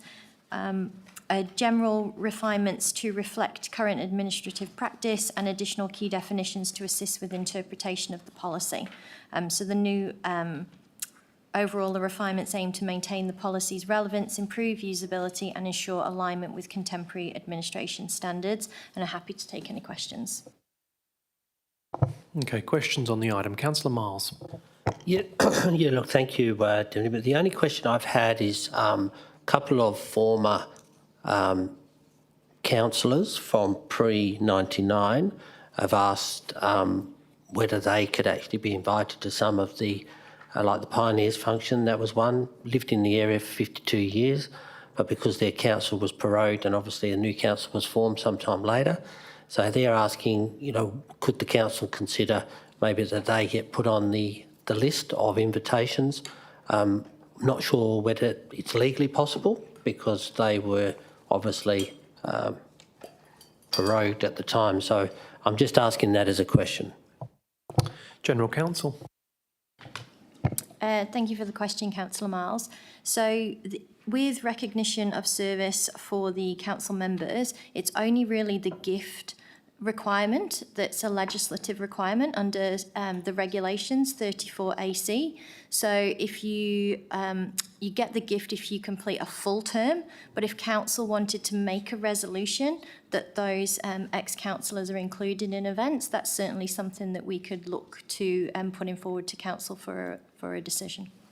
Yeah, it was more on page, where are we? Page 30, item 4. It's more the invitations to those items. 50 odd years of being a local they've been councillor in that, and they feel now that maybe they should have some sort of future recognition. That's been more. So you're suggesting that council could probably change it. It doesn't negate any legal issues that we might have. General Counsel. That's correct, yes. Further questions on the item? Councillor Herridge. Thank you, Deputy Mayor. Mine was just in regards to page 36 where it mentions about the Welga Honours Awards. This is obviously then a job that's going to be put onto somebody. I'm just wondering if there's someone that's going to own this per se, and that will become something that's automatic, or will it be something that we have to do ourselves? General Counsel. Thank you. Councillor Harris, just to clarify, so the putting forward the nomination, is that what you Yeah, mean? so it's part 621, past and present council members having served at least 2 full 4-year terms will qualify for recognition and the annual awards. So that will then become someone's role to make sure that that is undertaken. I'm just asking that's correct and clarify. Thank you for the clarification, Councillor Harridge. Yes, that will be. So the responsible officer for the policy is the Manager Corporate Governance and Council Services, so it would be a procedure that we'd put in place to monitor that. Mayor Aitken. I just really want to clarify this. So if a councillor is on council at the moment and they've done 8 years, are they eligible for a Welga award or not? Or do they have to have resigned from council before they can receive the Welga award? I think I know the answer to that.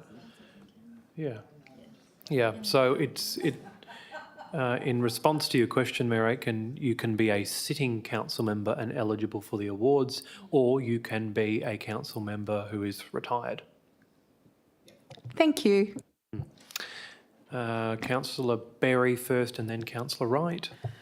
Thank you, Deputy Mayor. Is this Welga's criteria that somebody has to have served 2 full 4-year terms, or is it a suggestion from admin to go in our policy? Thank you.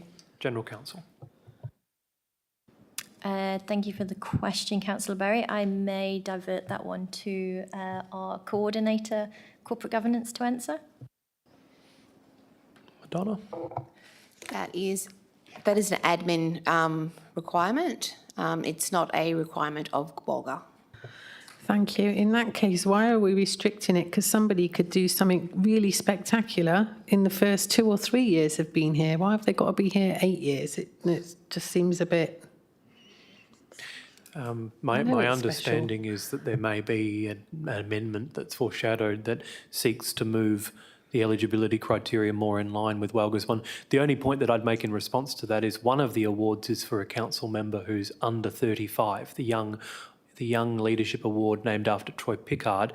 And the issue with that is that if you served 2 full terms before you're eligible, you're more likely going to be more than 35.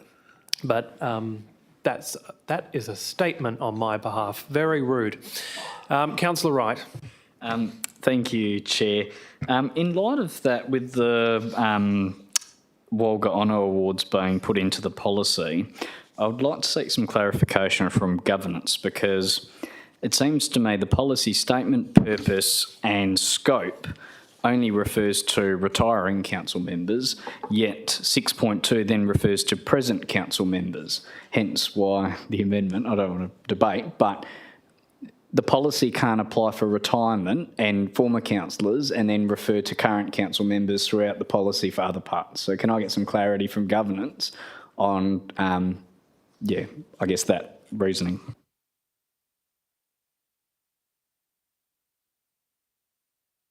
No one looks overly enthusiastic to answer it, but Madonna's got her microphone on. Thank you, Councillor. The WOLGA criteria is WOLGA's criteria in relation to current, present, retired. In relation to the council policy, it's relating to a retired councillors. So the section for 6.2 is WOLGA. You don't have to be retired councillor to be eligible for those honour awards. General Counsel's going to add to that answer. Thank you. Just in addition to that, so again, the legislation refers to retiring council members when it's considering gifts and any recognition of service. So that's why the policy has been written in that sense. But understandably, then there's the new section been added in. Further questions before I just seek some clarification from the admin on how we're going to deal with the process of an amendment. Any questions on the actual agenda item? No. Okay, so I just previously conferred with the CEO to seek a mover and a seconder for the substantive and then allow Councillor Wright to move his amendment. There's been, well, that's what we always do. And an amendment is moved, the substantive is moved and seconded, and then either they can have it incorporated into the substantive. No, it hasn't been moved. Question, Mayor Aitken. Would item 6.2 sit under the awards policy? Just asking, because it's an award, whether you're retired or present working as a councillor, would it be better sitting under a different policy? Just asking that question, it might not. General Counsel.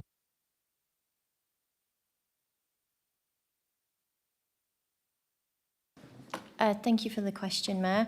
The awards policy deals with community awards, so you could include it in that policy. You would have to obviously then just make an amendment to the purpose and scope. I don't know what the consensus is, whether they think it would be better moving that out because it's current working councillors or not, but it just, you're right, this is about recognition of service of past ones, whereas this includes present with the WALGA. Is it sitting in the right policy? I just don't know if you want to have further discussion offline about it, but just a suggestion. I'll just need a moment to have discussion up here.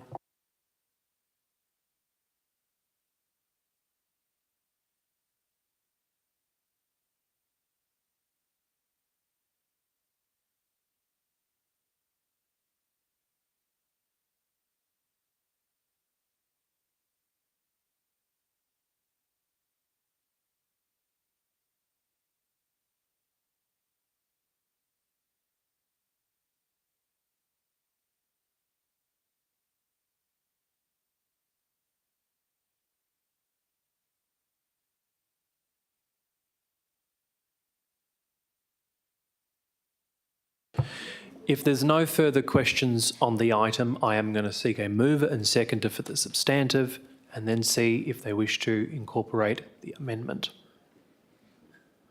Well, you can, Councillor Wright. You can move it as your amendment. I'll move it as amended, Yeah, if that's okay. you can do so under the standing orders. That's been moved as amended. Now, that amendment has been circulated. Do you have a seconder for your amendment? No, I don't have a seconder for the amendment. Councillor Miles will second that. So I'm going to give you the opportunity, Councillor Wright, to present it particularly in the manner of what the material changes are for the benefit of elected members. Yeah, thank you, Chair. Look, hopefully I'll do my best to explain it in a brief and concise manner. So basically, at the moment, the current policy relates to retiring council members. The changes seeks to make the policy about council members, so retirement, former and current, just to make it simple.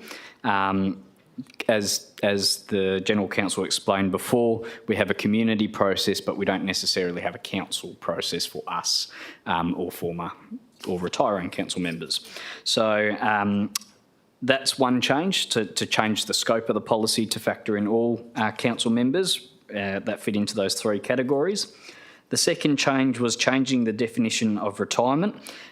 So rather than it being two full 4-year terms, council members can be eligible if they complete one full 4-year term, which is the minimum under the legislation to be recognised. So it's basically, we know that not everyone might have the luxury of running 4 or 5 times, but if you've served in public office, and my personal view is, if you've contributed to the life of the City of Wanneroo in some way, shape or form, then at the end of the day, it should be agreed upon by the colleagues, the CEO, the Mayor, the State Councillor, to be able to put forward that nomination along that they meet the legislative requirements. So that's the second change. And then the third change is sort of rejigging clause 6.2 to just focus on the Walgra Honours Awards program, because it does sit outside of within the City of Wanneroo, so it's not changing any of the gifts or anything like that, which is obviously tightly controlled by legislation. But basically what it's saying is, again, if you fit within the policy being current, retired or former, then it should go to the FACE committee, because it currently deals with all the awards. So it gets council oversight in terms of people that are putting the nomination process forward, and then it would follow the Walga guidelines to then go to the State Councillor, the Mayor, the CEO, or I think it's a group of council members if they come together.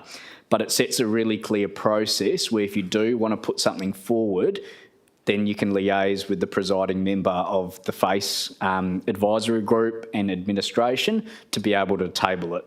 So at the moment, it's not really clear where you can go to with these sorts of things, where you put nominations forward. We've obviously now got a really good process for for key holders of the city, and all of those other categories. So I think we should have something similar in writing, so it is clear where if someone does want to put another council member up, then there's a clear place and it is transparent, because there are other council members on that process as well.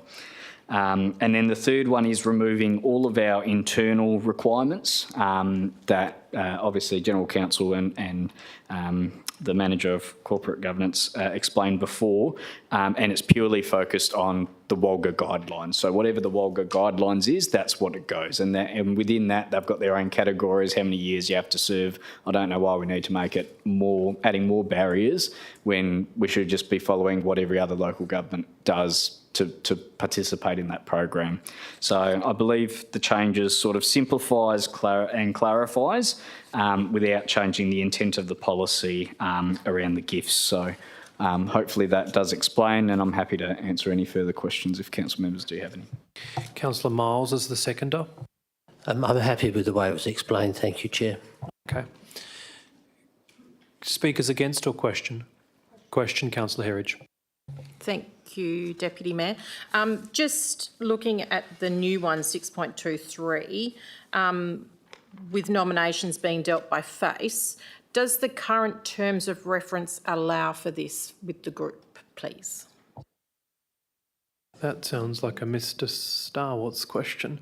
The question being, would the current terms of reference of FACE allow them to process or evaluate the nominations received for a Walga Award? Thank you, Councillor Herridge, and through the Chair.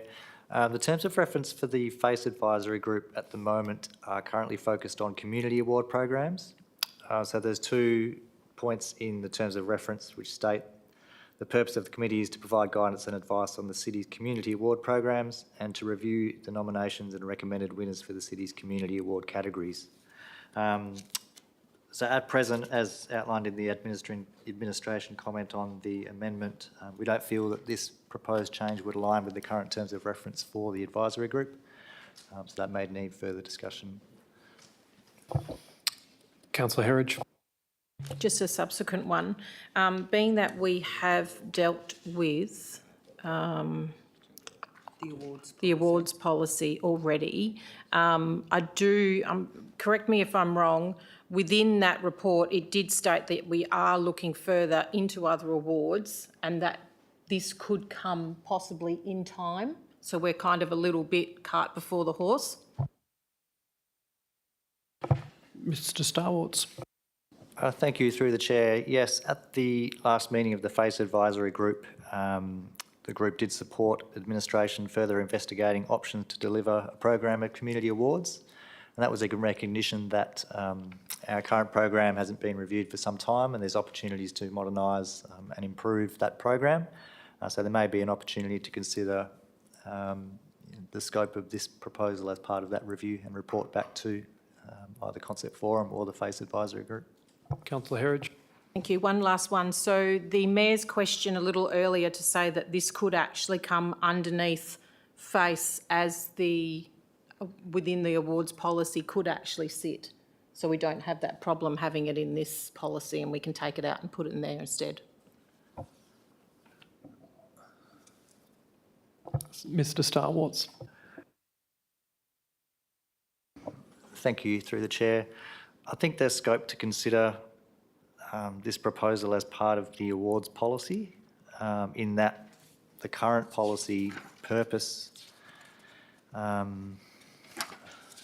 is to recognise outstanding contributions from the city's community, which may include elected members. So that may be an appropriate place to consider the proposed changes from Councillor Wright. So, Councillor Wright, standing orders are resumed. So, is it a question? Yes. Yep. Councillor Wright. I'm just seeking some clarity from the administration. From my understanding, if council makes a policy change, then administration needs to do everything it can to bring back the changes from what the policy change is. So if we adopt this tonight, then there should be a report from the admin that brings the updated terms of reference of FACE, because the policy takes lead over a terms of reference or something else. So if we make a change in this, then admin needs to bring 2, 3, 4, whatever reports it needs to make sure all the systems align to what council has set in the policy, not the other way around. So can I receive some clarity on if council changes a policy, everything else, I call them subservient documents, need to then come to whatever mechanism, because we don't have delegated authority to update terms of references at this group. So can I receive clarity for that? CEO. That your assumption is correct, Councillor Wright. So if you were to make that change tonight, we would need to go away and work out what we need to change and bring that back through the appropriate mechanism, whether that's back through FACE, back through council, back through a concept forum, whatever the case may be. Mayor Aitken. But if we included the WALGA Honours Awards in the awards policy, it wouldn't need to be in the councillor retiring or past and present council members. It would sit under the awards policy, and the awards policy sits under the FACE committee. So we would be changing the policy, which would be overarching for how it functioned, but we wouldn't have it sitting in here. We'd be have it sitting in the awards policy because it is an external award for our councillors. Just putting it out there. I think the question was, is that correct? And the answer would be yes, it would be correct if we didn't just pass 4.12. And that's the reason that I asked Councillor Wright if he wanted to move it before or after this item. So yes, Mayor, the statement is correct if we had not adopted 4.12 already. Are there further questions on the amendment? Is anyone wishing to speak against the amendment? Councillor Herridge. Thank you, Deputy Mayor. I see what we're doing with this one and I don't entirely disagree. It's just the change from 2 to 1 term I don't entirely agree with. Being re-elected, is something that's quite significant. So for me, that is a part of the recognition that you're getting in having this service, that you've actually served twice rather than just once. The once, I think, waters down the recognition a little bit as well, so I wouldn't be supportive of the amendment as it is. Is there a speaker in support of the amendment? Councillor Berry? I actually prefer the 1 term to the 2, because if we look at other people or other groups of people mentioned in some of these policies, we refer to volunteers. They might have only done 2 or 3 years, but they can be awarded. Staff can be awarded after a 12 or 24-month term or 6-month term. I think it is the quality of the contribution you make, whether you're sat here 4 years, 12 years, 20 years, 3 years, it makes no difference. It's a recognition of what you individually have done, and some people will achieve that a lot quicker than others, and some people will never achieve it. So I just think to limit it to 2 terms is unfair to those that have done outstanding contributions within their first term. Thank you. Okay, so that was the speaker in support, and the CEO clarified, and it's worth noting this is obviously the substantive as amended. So if the vote were to fail, we go back to the officer's recommendation. Okay, are there any further questions on it? No, we just had a speaker in support. Is there a speaker against? No. Councillor Wright, right of reply. Thank you, Chair. Look, I'll clarify on the 2 points that were raised from Councillor Herridge and the Mayor. I guess for me, we need to separate between community and council. We have our own policy that relates to council members, and community has its own procedure. So I take the point, yes, we could take it out and put it in a community-led policy, but what's the point of having a recognition of service when, again, it might not be the city recognising that service as a gift or something, but it is still recognition of service as a council member. So I think it would align more with this policy rather than a community policy. However, it doesn't stop an advisory group having reference to 6 or 7 different policies, because there may be certain clauses that come out of each of those policies that relate to that group. That's just my personal opinion, I guess. And again, I think Councillor Berry probably summed it up really well in terms of the 2 to 1 term. I think, I guess, length of service, and it depends, everyone will have different views on it.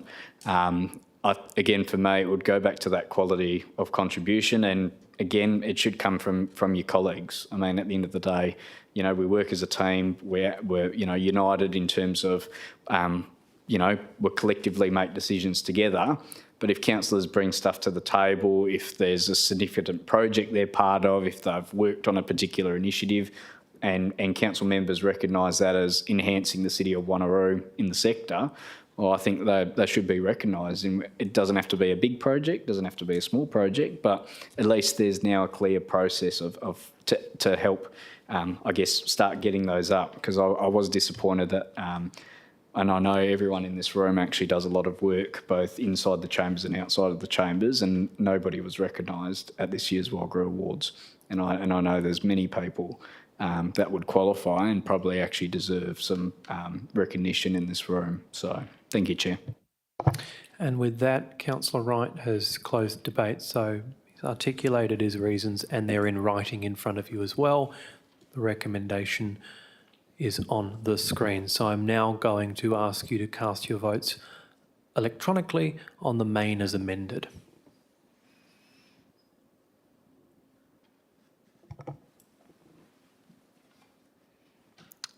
Someone hasn't voted.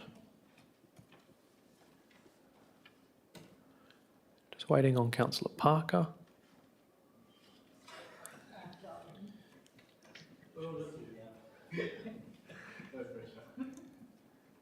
Okay.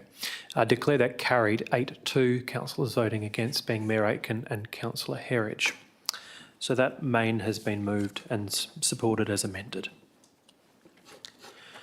So that takes us to item 4.3 on the agenda, electronic attendance at meeting policy. Responsible officer being the CEO, and Ms Coles, do you have any introductory remarks that you wish to make to this report? Only just very briefly, thank you, Chair. So we've reviewed the policy, we've had a look at the department's requirements and the Wolga model. One of the main changes is removing reference to group delegate attendance at group meetings, so working advisory or community reference groups, and revise the definition of other meetings to align with the current meeting titles in the ordinary council meeting and forums of council policy, and including a new clause to allow meetings to be conducted entirely by electronic means. Happy to take any questions.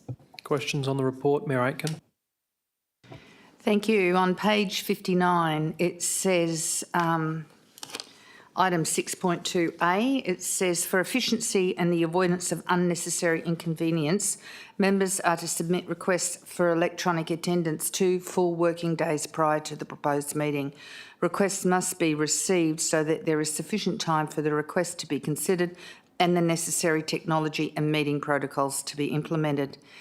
This hasn't been implemented in the whole policy we've had, and a lot of requests for electronic attendance is because some of the councillors have fallen sick or there's been an unexpected event happening, and 2 full working days is just not happening, and I just don't think that works with what we're actually living as a council at the moment.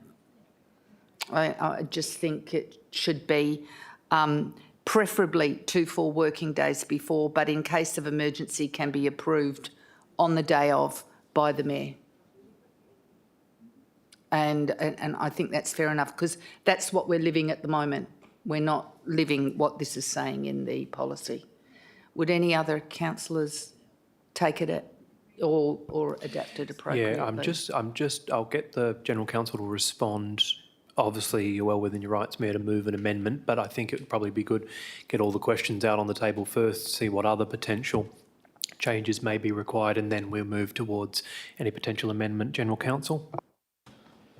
Thank you, Mayor, for the question. There's no requirement in the legislation for the application to be in at a certain time, so you can take them as an emergency, which the city has been doing, and yes, you're correct, it's often not within the 2 days, so that would be a decision for council to make, and you can change it to, preferably for efficiency, that they include it 2 days prior.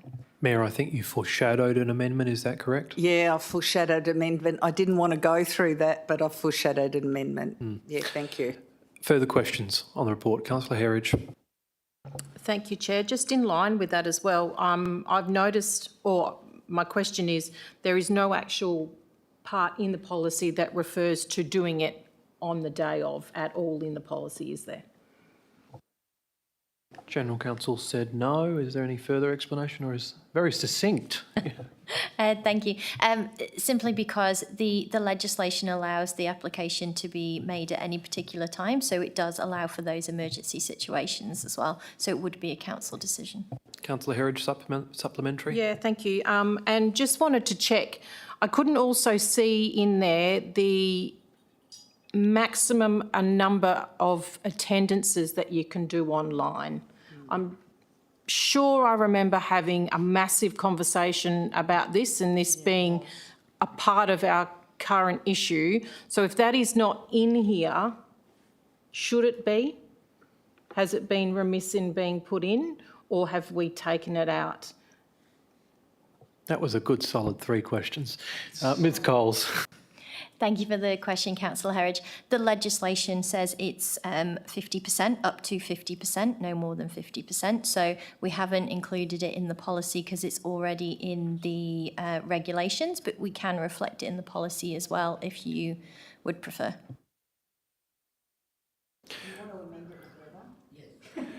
Well, I think we're going to keep going around the table, because remember, there's only 2 successful amendments that can be carried on an item. Councillor Wright. Thank you, Chair. A very good cheering, by the way.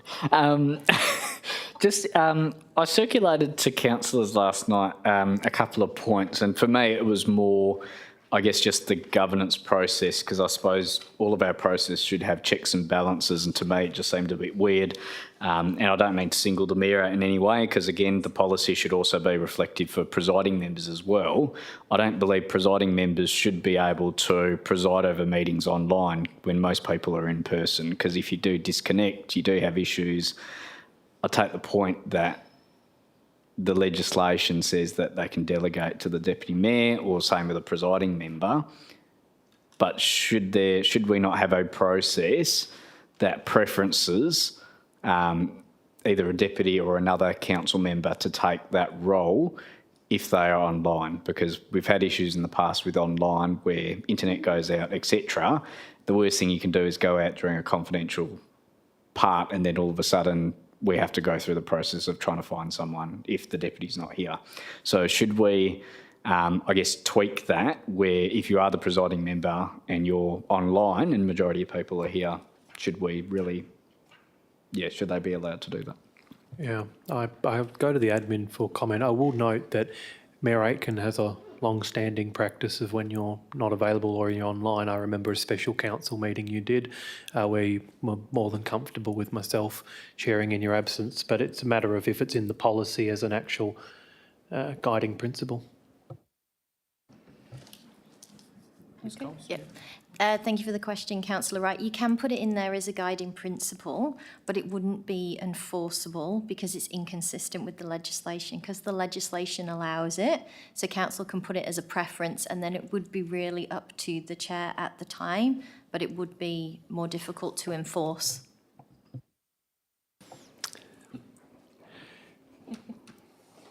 Any further? I'll go Councillor Seif and then I'll go over to Councillor Herridge again. Councillor Seif. Thank you, Deputy Mayor. I think the 2 days notice for the electronic is absolutely ridiculous. This is 2025. It's a standard way of participation now.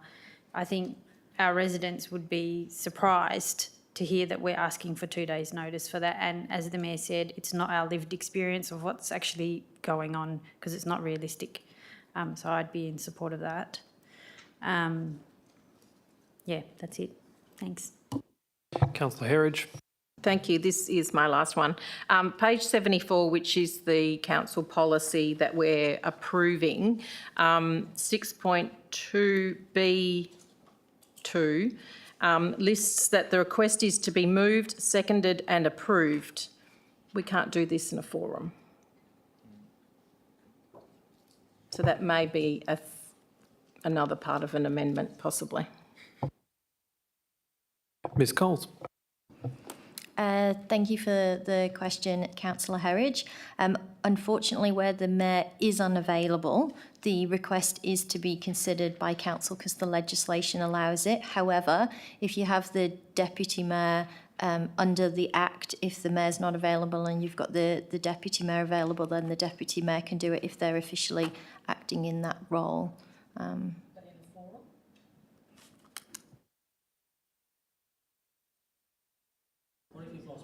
Yeah, because under the Act, the deputy mayor is acting as the mayor. So they would have to approve it. And I think we had a situation when the mayor was away, and I think the deputy mayor approved attendance for a committee that he wasn't the chair for. The deputy mayor had much power for those 3 weeks and exercised it accordingly. Councillor Wright. 4 weeks it was, Mayor, it was. Sorry, I just going had into anarchy. Councillor Wright. I just had a supplementary on that. I thought we've removed the policy from relating to forums because it's other meeting under the policy. So this policy wouldn't apply for a forum. Is that correct? General Counsel. Thank you for the question, Councillor Wright. No, the policy does still state that other meetings includes council member agenda briefings, concept forums and any other meetings arranged to provide information to all council and committee members. But you're right, the legislation only relates to council meetings and committee meetings. This is a council position. Are there any further questions? Councillor Seif. Thank you, Deputy Mayor. There was 2 things before and I forgot the second one. I've remembered it now.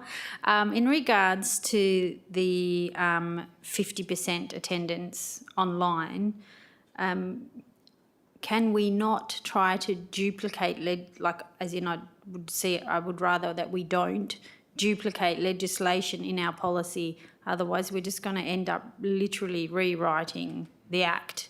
So if it's already in the Act that it's 50%, it's already legislated, it's there. And for those who perhaps want to read the policy and know how the Act complements or how the policy complements the Act, maybe there could be an additional paper at the back that says, refer section whatever of the Act, or list the sections or something, rather than rewriting. It's perhaps a statement, but Ms Coles? Thank you for the question, Councillor Seif. Yes, you could do that. Instead of duplicating it at the back, you could just say that the number of meetings is in accordance with the regulations. So then if the regulations change, you don't have to change the policy. Okay, so there's been some comments and some suggestions. So before we get towards any kind of amendment, is there any further questions on the report? No. We can have, were you saying a break? Is that what you were saying? I could hear, I have very good hearing, Councillor Smith. Yes, because there's several amendments. Yeah. If the people need time to work out amendments, it might be good for a break. So you're moving a procedural motion for an adjournment for 10 minutes? 10 Yes, minutes? please. Yes. Is there a seconder? Councillor Miles? So for council support, we're going to have a procedural motion of an adjournment for 10 minutes to be able to use the bathroom. And the vote is on your screen.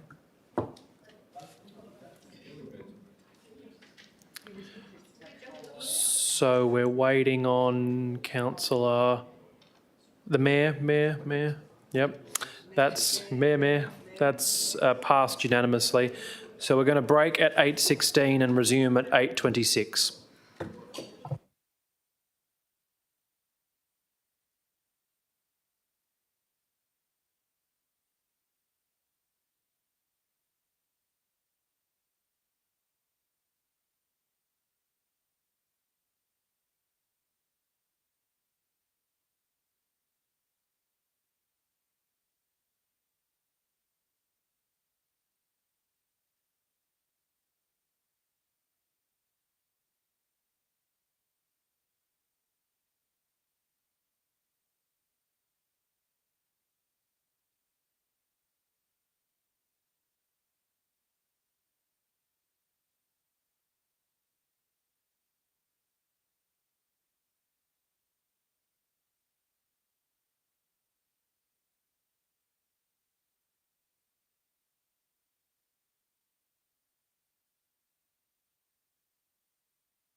Council support, can we please resume the on-air recording?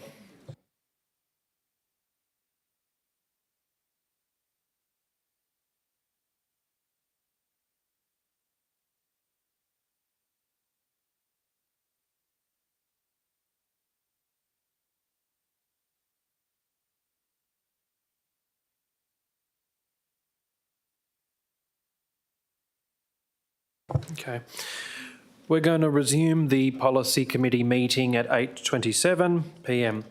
Where we closed was on item 4.3 when we adjourned electronic attendance at meetings policy. I think we exhausted all of the possible questions and comments on it. So I've sought some guidance from CEO. Given that there's 2 foreshadowed amendments, I am going to have to seek a mover and a seconder for the substantive, and then I'm going to ask them if they will want to incorporate the amendments once they're moved. So can I seek a mover and a seconder for the substantive? Councillor Miles to move and Councillor Berry to second. Okay. Do I have an amendment? Mayor Aitken? Yes. Can you please read aloud your amendment? My amendment is to remove 6.2A and make 6.2B 6.2A and to make 6.2C 6.2B. That is my amendment. I think you foreshadowed what that may have been, but could you give us some words as to what effect that will have, and then we will ask if it's to be incorporated. The effect it will have is it takes out for the paragraph for efficiency and the avoidance of unnecessary inconvenience. Members are to submit requests for electronic tenders 2 full working days prior to the proposed meeting. Requests must be received so that there is sufficient time for the request to be considered and the necessary technology and meeting protocols to be implemented. That's not our lived experience at the moment. That's not what we're doing as council at the moment. We're getting same-day requests for electronic attendance and they're being accepted. So I believe that paragraph is unnecessary and we can remove it from... And the councillors already have to give a declaration of confidentiality within the meeting, whether it's a forum or any meeting or a council meeting. So that's taken care of, and that their technology is able to be sustainable where they are having their meeting. So I think that paragraph is unnecessary. Thank you, Mayor Aitken. Councillor Miles and Councillor Berry, are you happy to incorporate that into your substantive as moved? You are? You are. Okay, it has been incorporated. Is there another amendment? Councillor Wright. Thank you, Chair. I'm moving an amendment to remove clause 6.9 of the meetings from the, removing it from the policy. Do you need I want you to give effect to the amendment. So basically, under the policy, I'm seeking to remove reference to other meetings, which means agenda briefings, concept forums, or any other meeting arranged to provide information will not apply to this policy. And then I'll state my reasons in the moving speech. Well,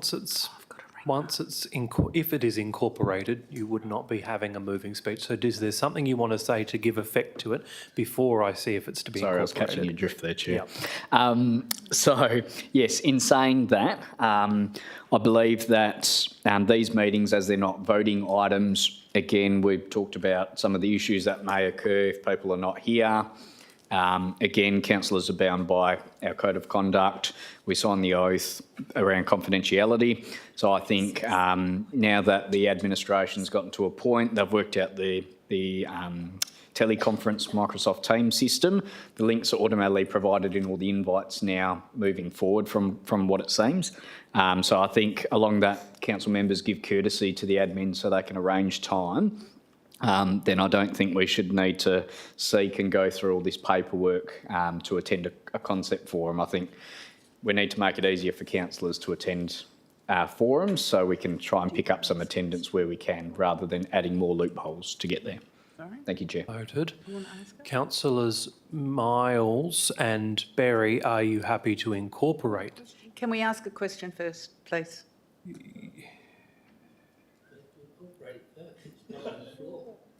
I seek some guidance from General Counsel.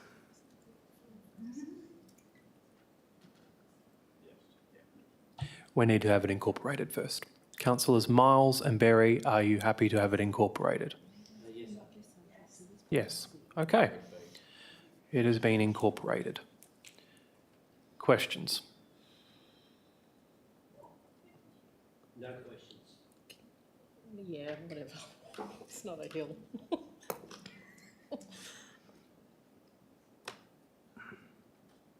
Doesn't matter. Are there any questions? No. Is there anyone wishing to speak against the motion? There's a loophole No. there, that's all. Okay. It just seems, yeah. Therefore, no right of reply as there is no speaker against. So I'm going to seek you to vote electronically on the main as amended 4.3. Once it appears.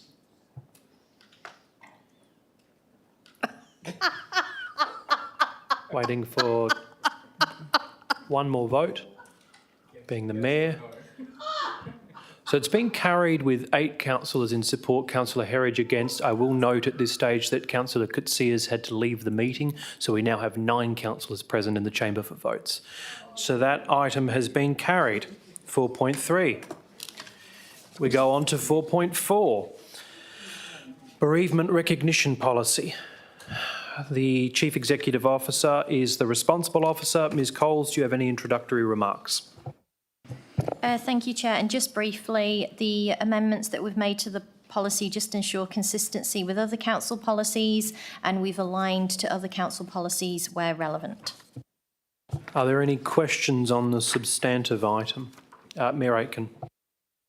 I am so sorry about this, but on page 88, it says it takes out Freeman of the City and holder of the honour of the keys of the city. Now, I can see 2 Freemen of the City who are still alive. So I think we should leave Freeman and the City in there until they pass away rather than take them out now. I think that would be appropriate.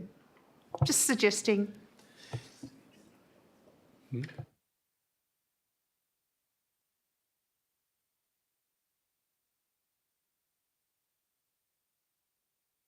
I just move amendment to put the Freemen of the City back in until they die, okay? I think what the Mayor's referring to is under scope. It says that the policy applies recognition of deceased individuals, including Freeman, and the Freeman has been removed. And the title of Honour of the Keys is not a retrospective one, it is a going forward title. So, Ms Coles, is there any response from you in that regard? No, happy to put it back in. Further questions? Does it need to be an amendment? There's already a foreshadowed amendment, so perhaps it can be incorporated. Thank you. It's one interesting night. Councillor Miles. Yeah, thank you, Chair, Deputy Mayor. On page 93, under item 6, implementation, is it possible, we had a recent Freeman pass away, but we never got notified by email when the service was as a councillor. So is it possible, or whether this policy should state that all councillors should be notified in the event of one of our special persons passing away? Or does administration believe they can fix it without an amendment in the policy? I expect that could be an operational comms matter, but Mr CEO? Thank you, Chair, and thank you for the question, Councillor Miles. It's certainly something that we can go back and have a look at our internal procedures for when something like that occurs. So I can commit to doing that. It just depends as to whether you want that supported by policy as well, or you want me to just make those changes and then advise you of when they've been made. Well, I think sometimes these little things not necessarily need to be identified right down to the pin. I would expect some level of management process behind the scenes that would pick all of that up globally. But I do notice sometimes that we do not get some of this information until afterwards, and you get a phone call from somebody saying, "Oh, I thought I was going to see you there." So, and I'm not sure whether that's something that comes out of your team, the Mayor's team, governance or whatever. I'm not sure how that process works, but it would be nice to understand. Mr CEO. Well, I'll take that on notice, Councillor Miles, and maybe come back to councillors via email to let you know what we've managed to change within the teams to notify councillor when those instances occur. Further questions? Councillor Smith. Thank you, Chair. One part I just wanted to clarify. So on page 83, the detail says, as part of the major review, a peer review was conducted and found that most Band 1 local governments do not maintain a standalone bereavement policy or a policy of a similar nature. And our recommendation is to approve the revised bereavement recognition to keep it as a standalone. And then in the comment, it says the suggested changes ensure consistencies with other council. Oh, okay, I get that now. Align with policies from comparable local governments where relevant. So am I right in thinking there's only one that's referenced in here, City of Coburn, that has it? So in terms of that alignment, it's not quite, but just clarifying that one. Thank you for the question. When we did the peer review, we only found one other Band 1 local government that has a standalone policy. The rest incorporated in different ways. Councillor Smith. Thank you. Follow-up question, slightly different. Page 89, it references other individuals, including immediate family members of the above, may also be recognised at the discretion of the Mayor or Chief Executive Officer. I'm just struggling a little bit to think of an example. Have we had any circumstance in history where we've recognised a family member of a person who has died in any significant way? Or what could that look like in the future? Because I'm struggling to envision what that could look like and why it's relevant in the policy. Thank you. Ms Coles is indicating that it could be recognition, but that would still be of the deceased person. But if some sort of presentation was being made to the spouse, the widow or something like that, but it would still be recognition of the person who's deceased. Yeah. Further questions? Councillor Herridge. Thank you, Chair. Just wanted to reference the removal of senior staff from 6 from implementation. I'm looking at page 90, it's the markup version. Attendance at funeral service by Mayor, CEO and council members or senior staff. We've always had senior staff attend, so I was just wondering why we were removing that from the policy.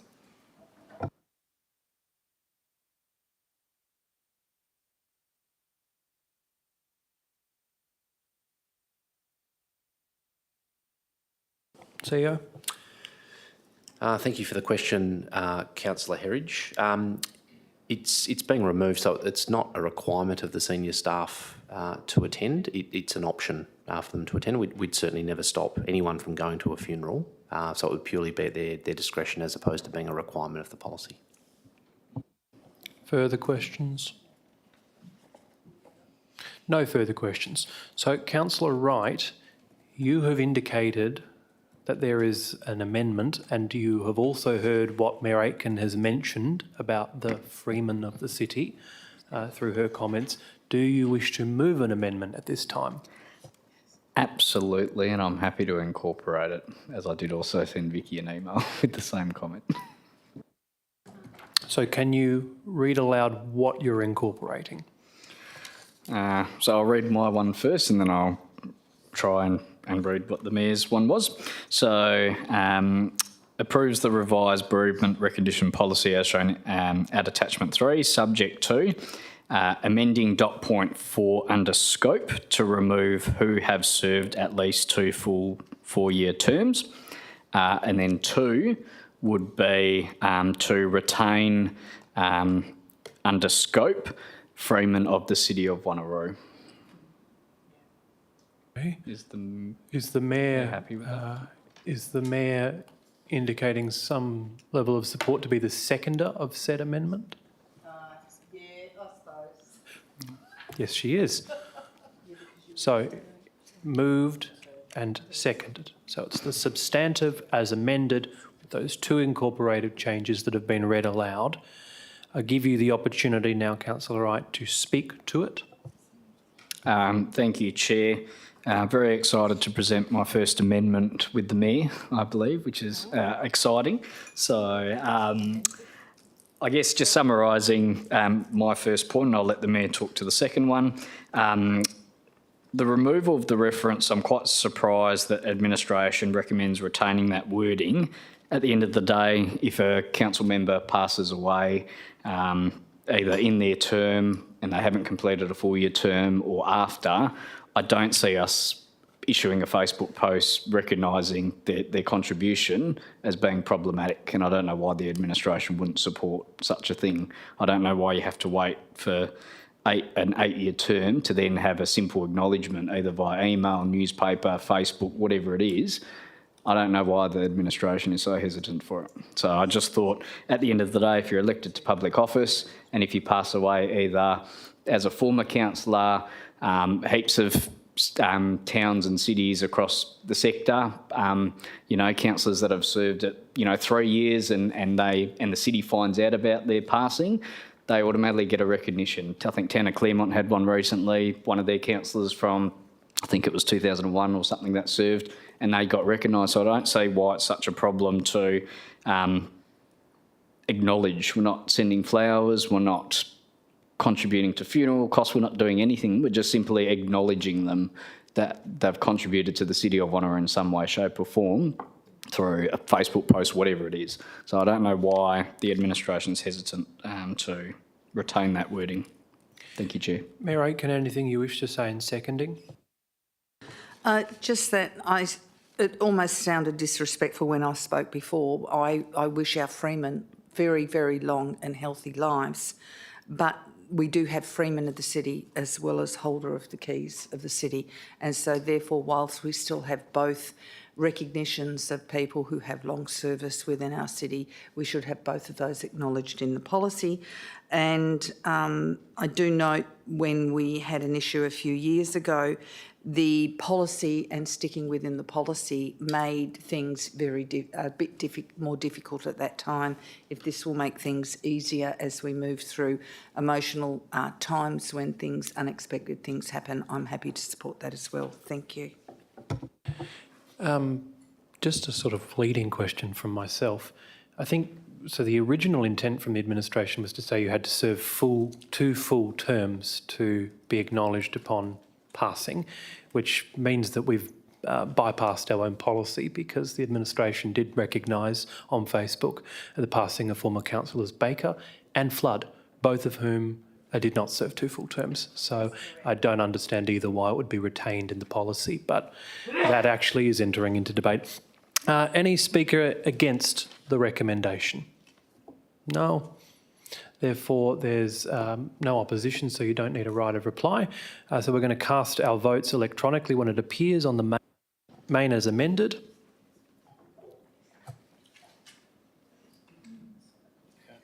And that's carried unanimously. We now progress on to 4.5, recording and access to recordings of council meeting policy.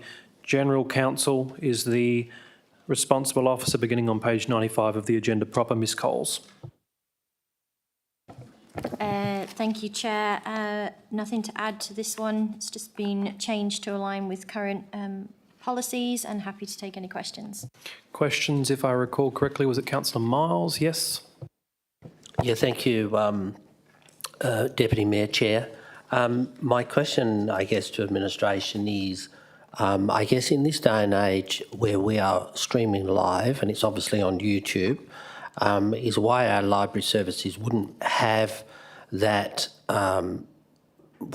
audio or video available to any member or any resident, and why would we want to charge a fee? I know we used to charge a fee because a CD or a DVD used to have to be created, but obviously nowadays there really is no cost, and I think as part of our transparency as a council, we should just be providing it in our library services.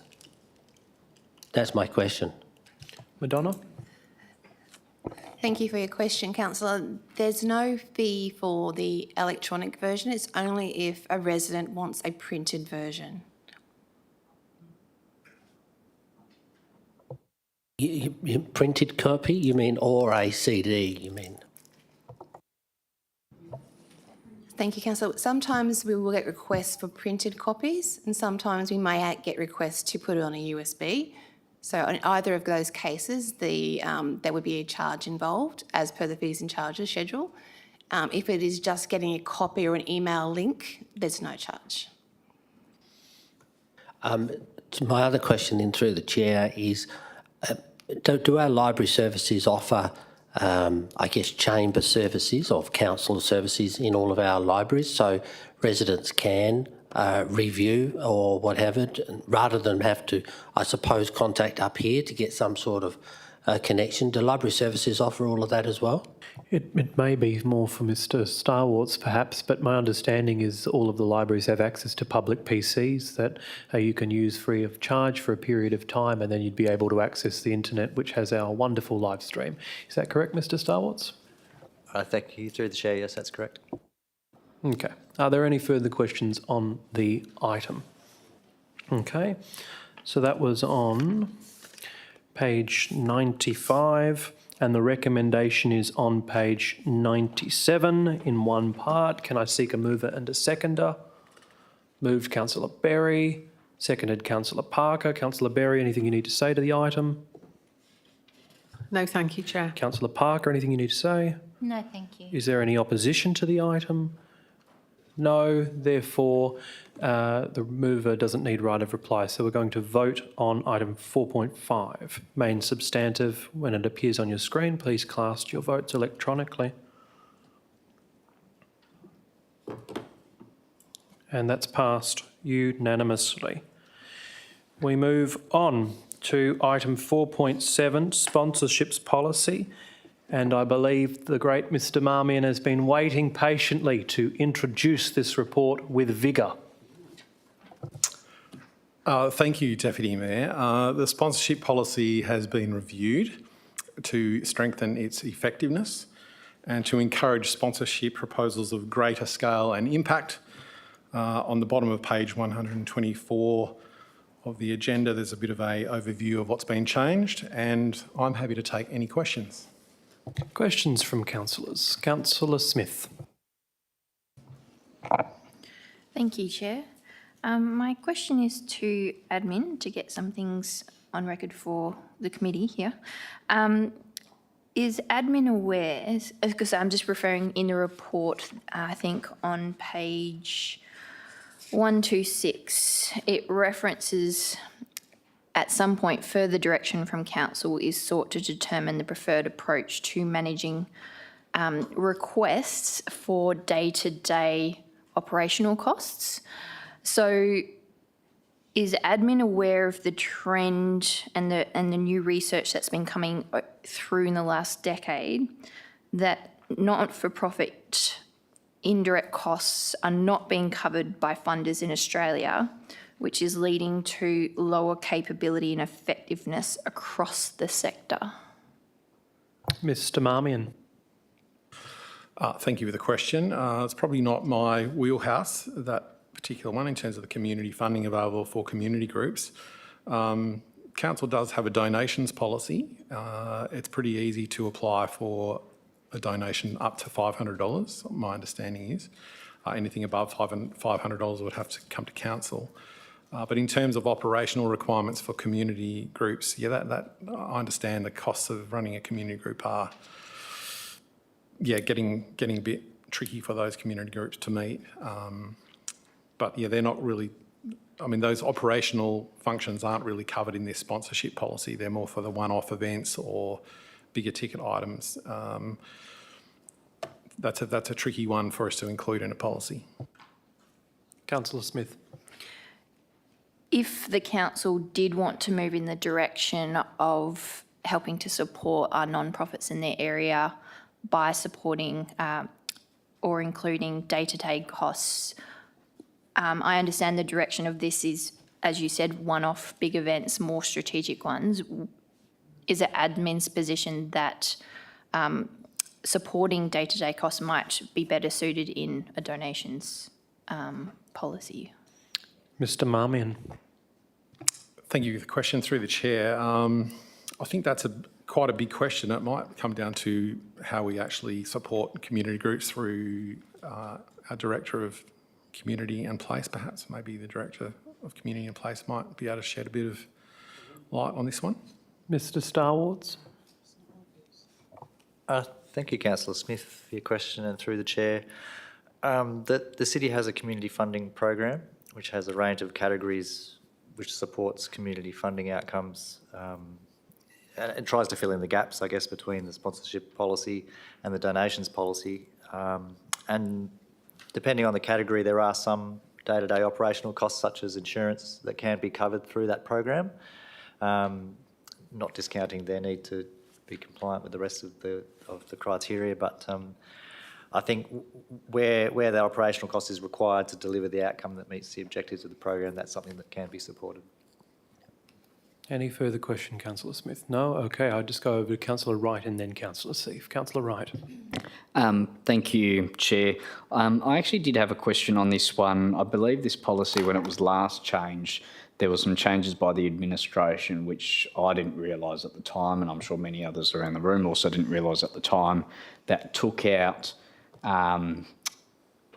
in terms of including councillors' tickets to events. So the Wanneroo show was an example where the event organisers told us that they were not allowed to provide us with tickets with sponsorships because the admin had taken it out of the policy.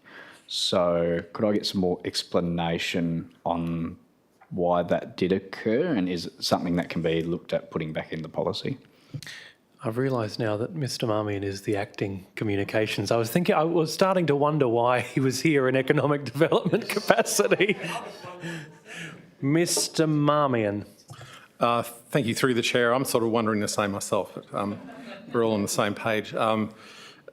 In terms of the ticketing side of things, I think the decision was to make sure that the city could pay for those tickets as a separate item rather than embedding it into the sponsorship cost, so that there was no perception of a conflict of interest where there was a decision getting made on any of these events being sponsored by council.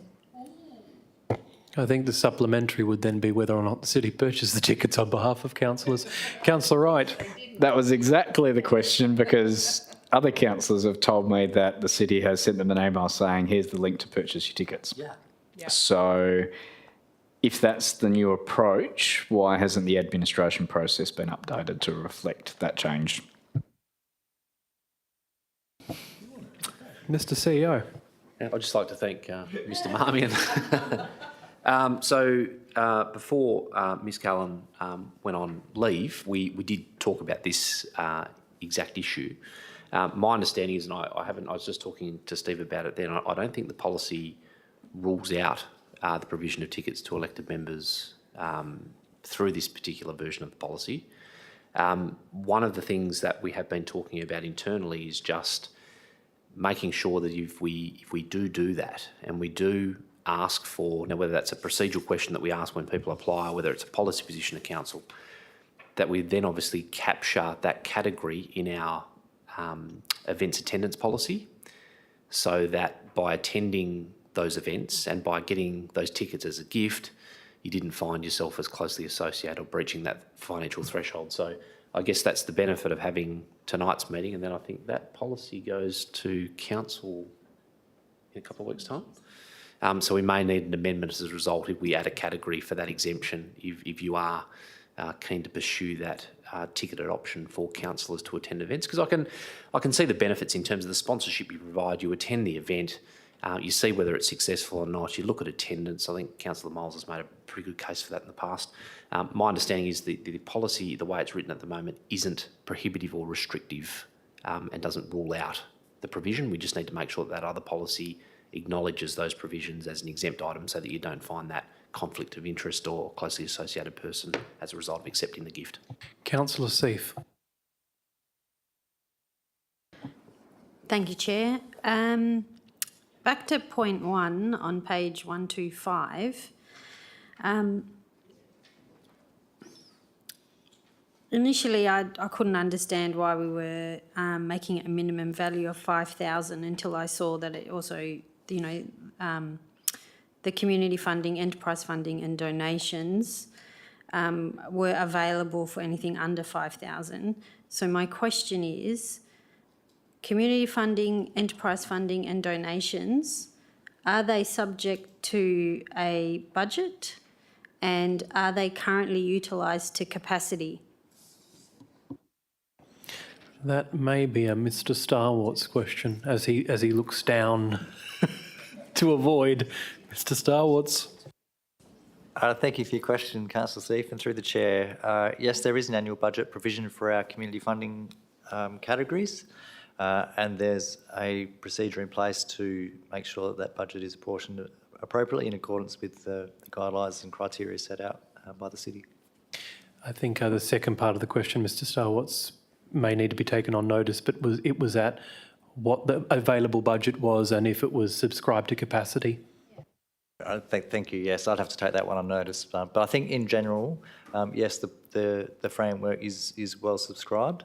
And we recently did provide an update to council members through the Wanneroo RAP on last year's take-up through the community funding program. So I can circulate that again for your information if you'd like. Okay. Mr. Marmion. Just in terms of the enterprise funding policy, certainly we use all of that budget each year, and we also have that special item with regards to sponsoring the ARP, the Australian Automation Robotics Precinct. Of course, we had to bring that one to council because of the scale of that one. So there is opportunity to have bespoke funding as well for big ticket items. Okay. Mayor Aitken and then Councillor Herridge. Thank you. With the sponsorship policy, this policy, we sponsor the Wanneroo show, and we know that, and we're talking about getting an exemption for that on the other policy. But what other events do we sponsor that perhaps councillors should be eligible to attend? And do we have to nominate the events individually, or should they be nominated in our allowance policy as events that are sponsored under the sponsorship policy, councillors are allowed an exemption for and not have to declare a conflict of interest with? I just wanted to expand it a bit further than the Wanneroo show, that's all. Mr. CEO. Thank you, Mayor. It's very unusual having you asking questions from that position. I might just add. Don't you love it? I'm not sure I do. Going back to your comment or question, an example of the event would be the four-wheel driving show that happened, the four-wheel driving and camping show that happened a number of months ago now. I know Mr. Miles, Councillor Miles, was a little bit disappointed about that one. So that would be an example of an event that we sponsored and potentially you could receive tickets to attend as part of that sponsorship arrangement. I think in talking to the governance team over the last couple of weeks, there potentially is the option in that attendance at events policy to add a category for city-sponsored events. Yes. As the exemption, as opposed to listing the Wanneroo show and all the other ones that potentially are there. So that's the way we're looking at working through those policy provisions. Can I just say that would be most excellent? Thank you. Councillor Herridge. Thank you, Chair. Just wanted to clarify on page 125 under the stronger alignment with policy principles, why we went from one alignment up to two. Thank you for the question through the chair. Basically because the strategic intent of this has been raised from $0 to $5,000 to above $5,000. So the two criteria, and we've used a triple bottom line because that sort of fits so that we can change things like the council plan, because we've got a current strategic community plan, and we'll have a new council plan coming out soon. So it's really just to enable two of those key goals out of the new council plan to be addressed as part of the application. It should be, for $5,000 project, should be pretty easy. Are there any other further questions on the item? No. The recommendation is in one part on page 127 of the agenda proper. Can I seek a mover and a seconder for that? Moved Councillor Miles, seconded Councillor Herridge. Councillor Miles, anything from yourself? Councillor Herridge, no. Is there anyone speaking against the recommendation? No. Therefore, the mover doesn't need a right of reply. So when the vote appears electronically on your screen, please cast your votes. And that's carried unanimously. So the only item left on the agenda, due to that marvellous en bloc decision, was 4.13, Accounting Policy Review 2025. Beginning on page 229 of the agenda. Ms Harrison, you are the responsible officer. Do you wish to make introductory remarks to the report? I do. Thank you, Chair. Just briefly, this policy review was done to incorporate the latest accounting standard changes. Accounting policies are reviewed quite regularly and in line with legislative changes to ensure that council is receiving relevant financial information in a timely way, which is consistent with that legislation. So I'm happy to take any questions, as is the CFO, Mr Pararatna, who's here as well. Good on, Bimsara, staying the course. Councillor Miles and then the Mayor. Yeah, thank you, Deputy Mayor, Chair. On page 297, at the bottom of the page, the City chooses not to be an early adopter of new or amended accounting standards. Can you explain why we wouldn't be an early adopter and we would be a late adopter? Bimsara? Through Deputy Mayor Chair, thank you, Councillor Miles, for the question. So the City complies with the required amendments when they become due. However, in this case, this is not mandatory. So we don't have to early adopt it. So given the complexities around it, so it is best to wait until it is becoming due to adopt. So that's the reason. Councillor Miles. So just as an example, Deputy Mayor Chair, if administration, so if MRC, for instance, owns a facility in Neerabup and the MRC has that an absorbent value, what value would the City have its share representative under this new accounting practice? Bimsara? Through Deputy Mayor Chair, Councillor Miles, thank you for the question. So MRC is considered as an associate company, associate of City of Wanneroo in accounting. So we adopt it as an investment. So the net asset value of the MRC should go up if there's any go up or down depending upon the operations. So any change in the value of the MRC would reflect in City's financial statements through their net assets. So we take the percentage ownership onto our financial statements in each financial year. Okay. But just to finalise with you, Bensara, so you just take the value that the MRC is telling you, or does the City, or should the City be having its own value? We'll start with Bimsara and then we're going to handball it back to Mr Singh. Bimsara. Thank you, Deputy Mayor Chair. Councillor Miles, thank you for the question. So we take the audited financial statements of MRC. So MRC gets their financial statements audited independently through OAG. So we get the audited value to our financial statement. So we don't do an independent valuation, but we rely on the OAG value, audited financial statements. Mr Singh seems very pleased with that answer. So he's on a record of not answering any questions tonight. So you tempted me, Chair.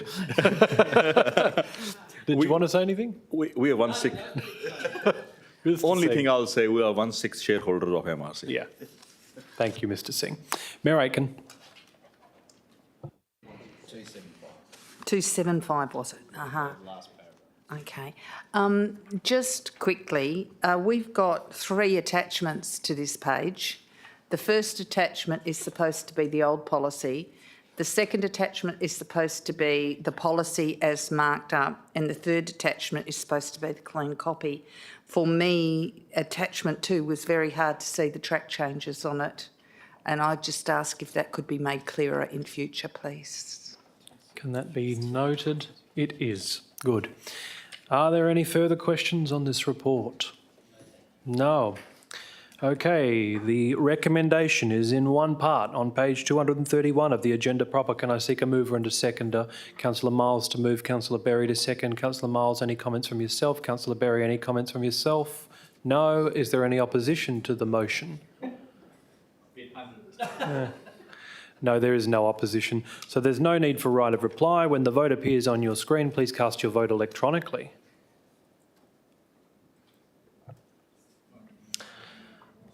And what are we missing? Councillor Seif. Yes. And I declare that carried unanimously by the council members in the room. Item 5, confidential, there is nil. Item 6, late reports, there is nil. So on this point, the date of the next meeting, this is the last policy committee meeting of this cycle. The next policy committee meeting will happen on Monday the 17th of November 2025, 6 p.m. And just before I close, I think it's worth noting that I think this group has been highly effective and successful since it was established in being able to deal with some of the policy-specific related discussions. So I hope that it has room for further improvement and fine-tuning as we go through. So item 8, closure. There being no further business of this meeting, we close at 9:09 p.m. and we have revenue review afterwards in a couple of minutes.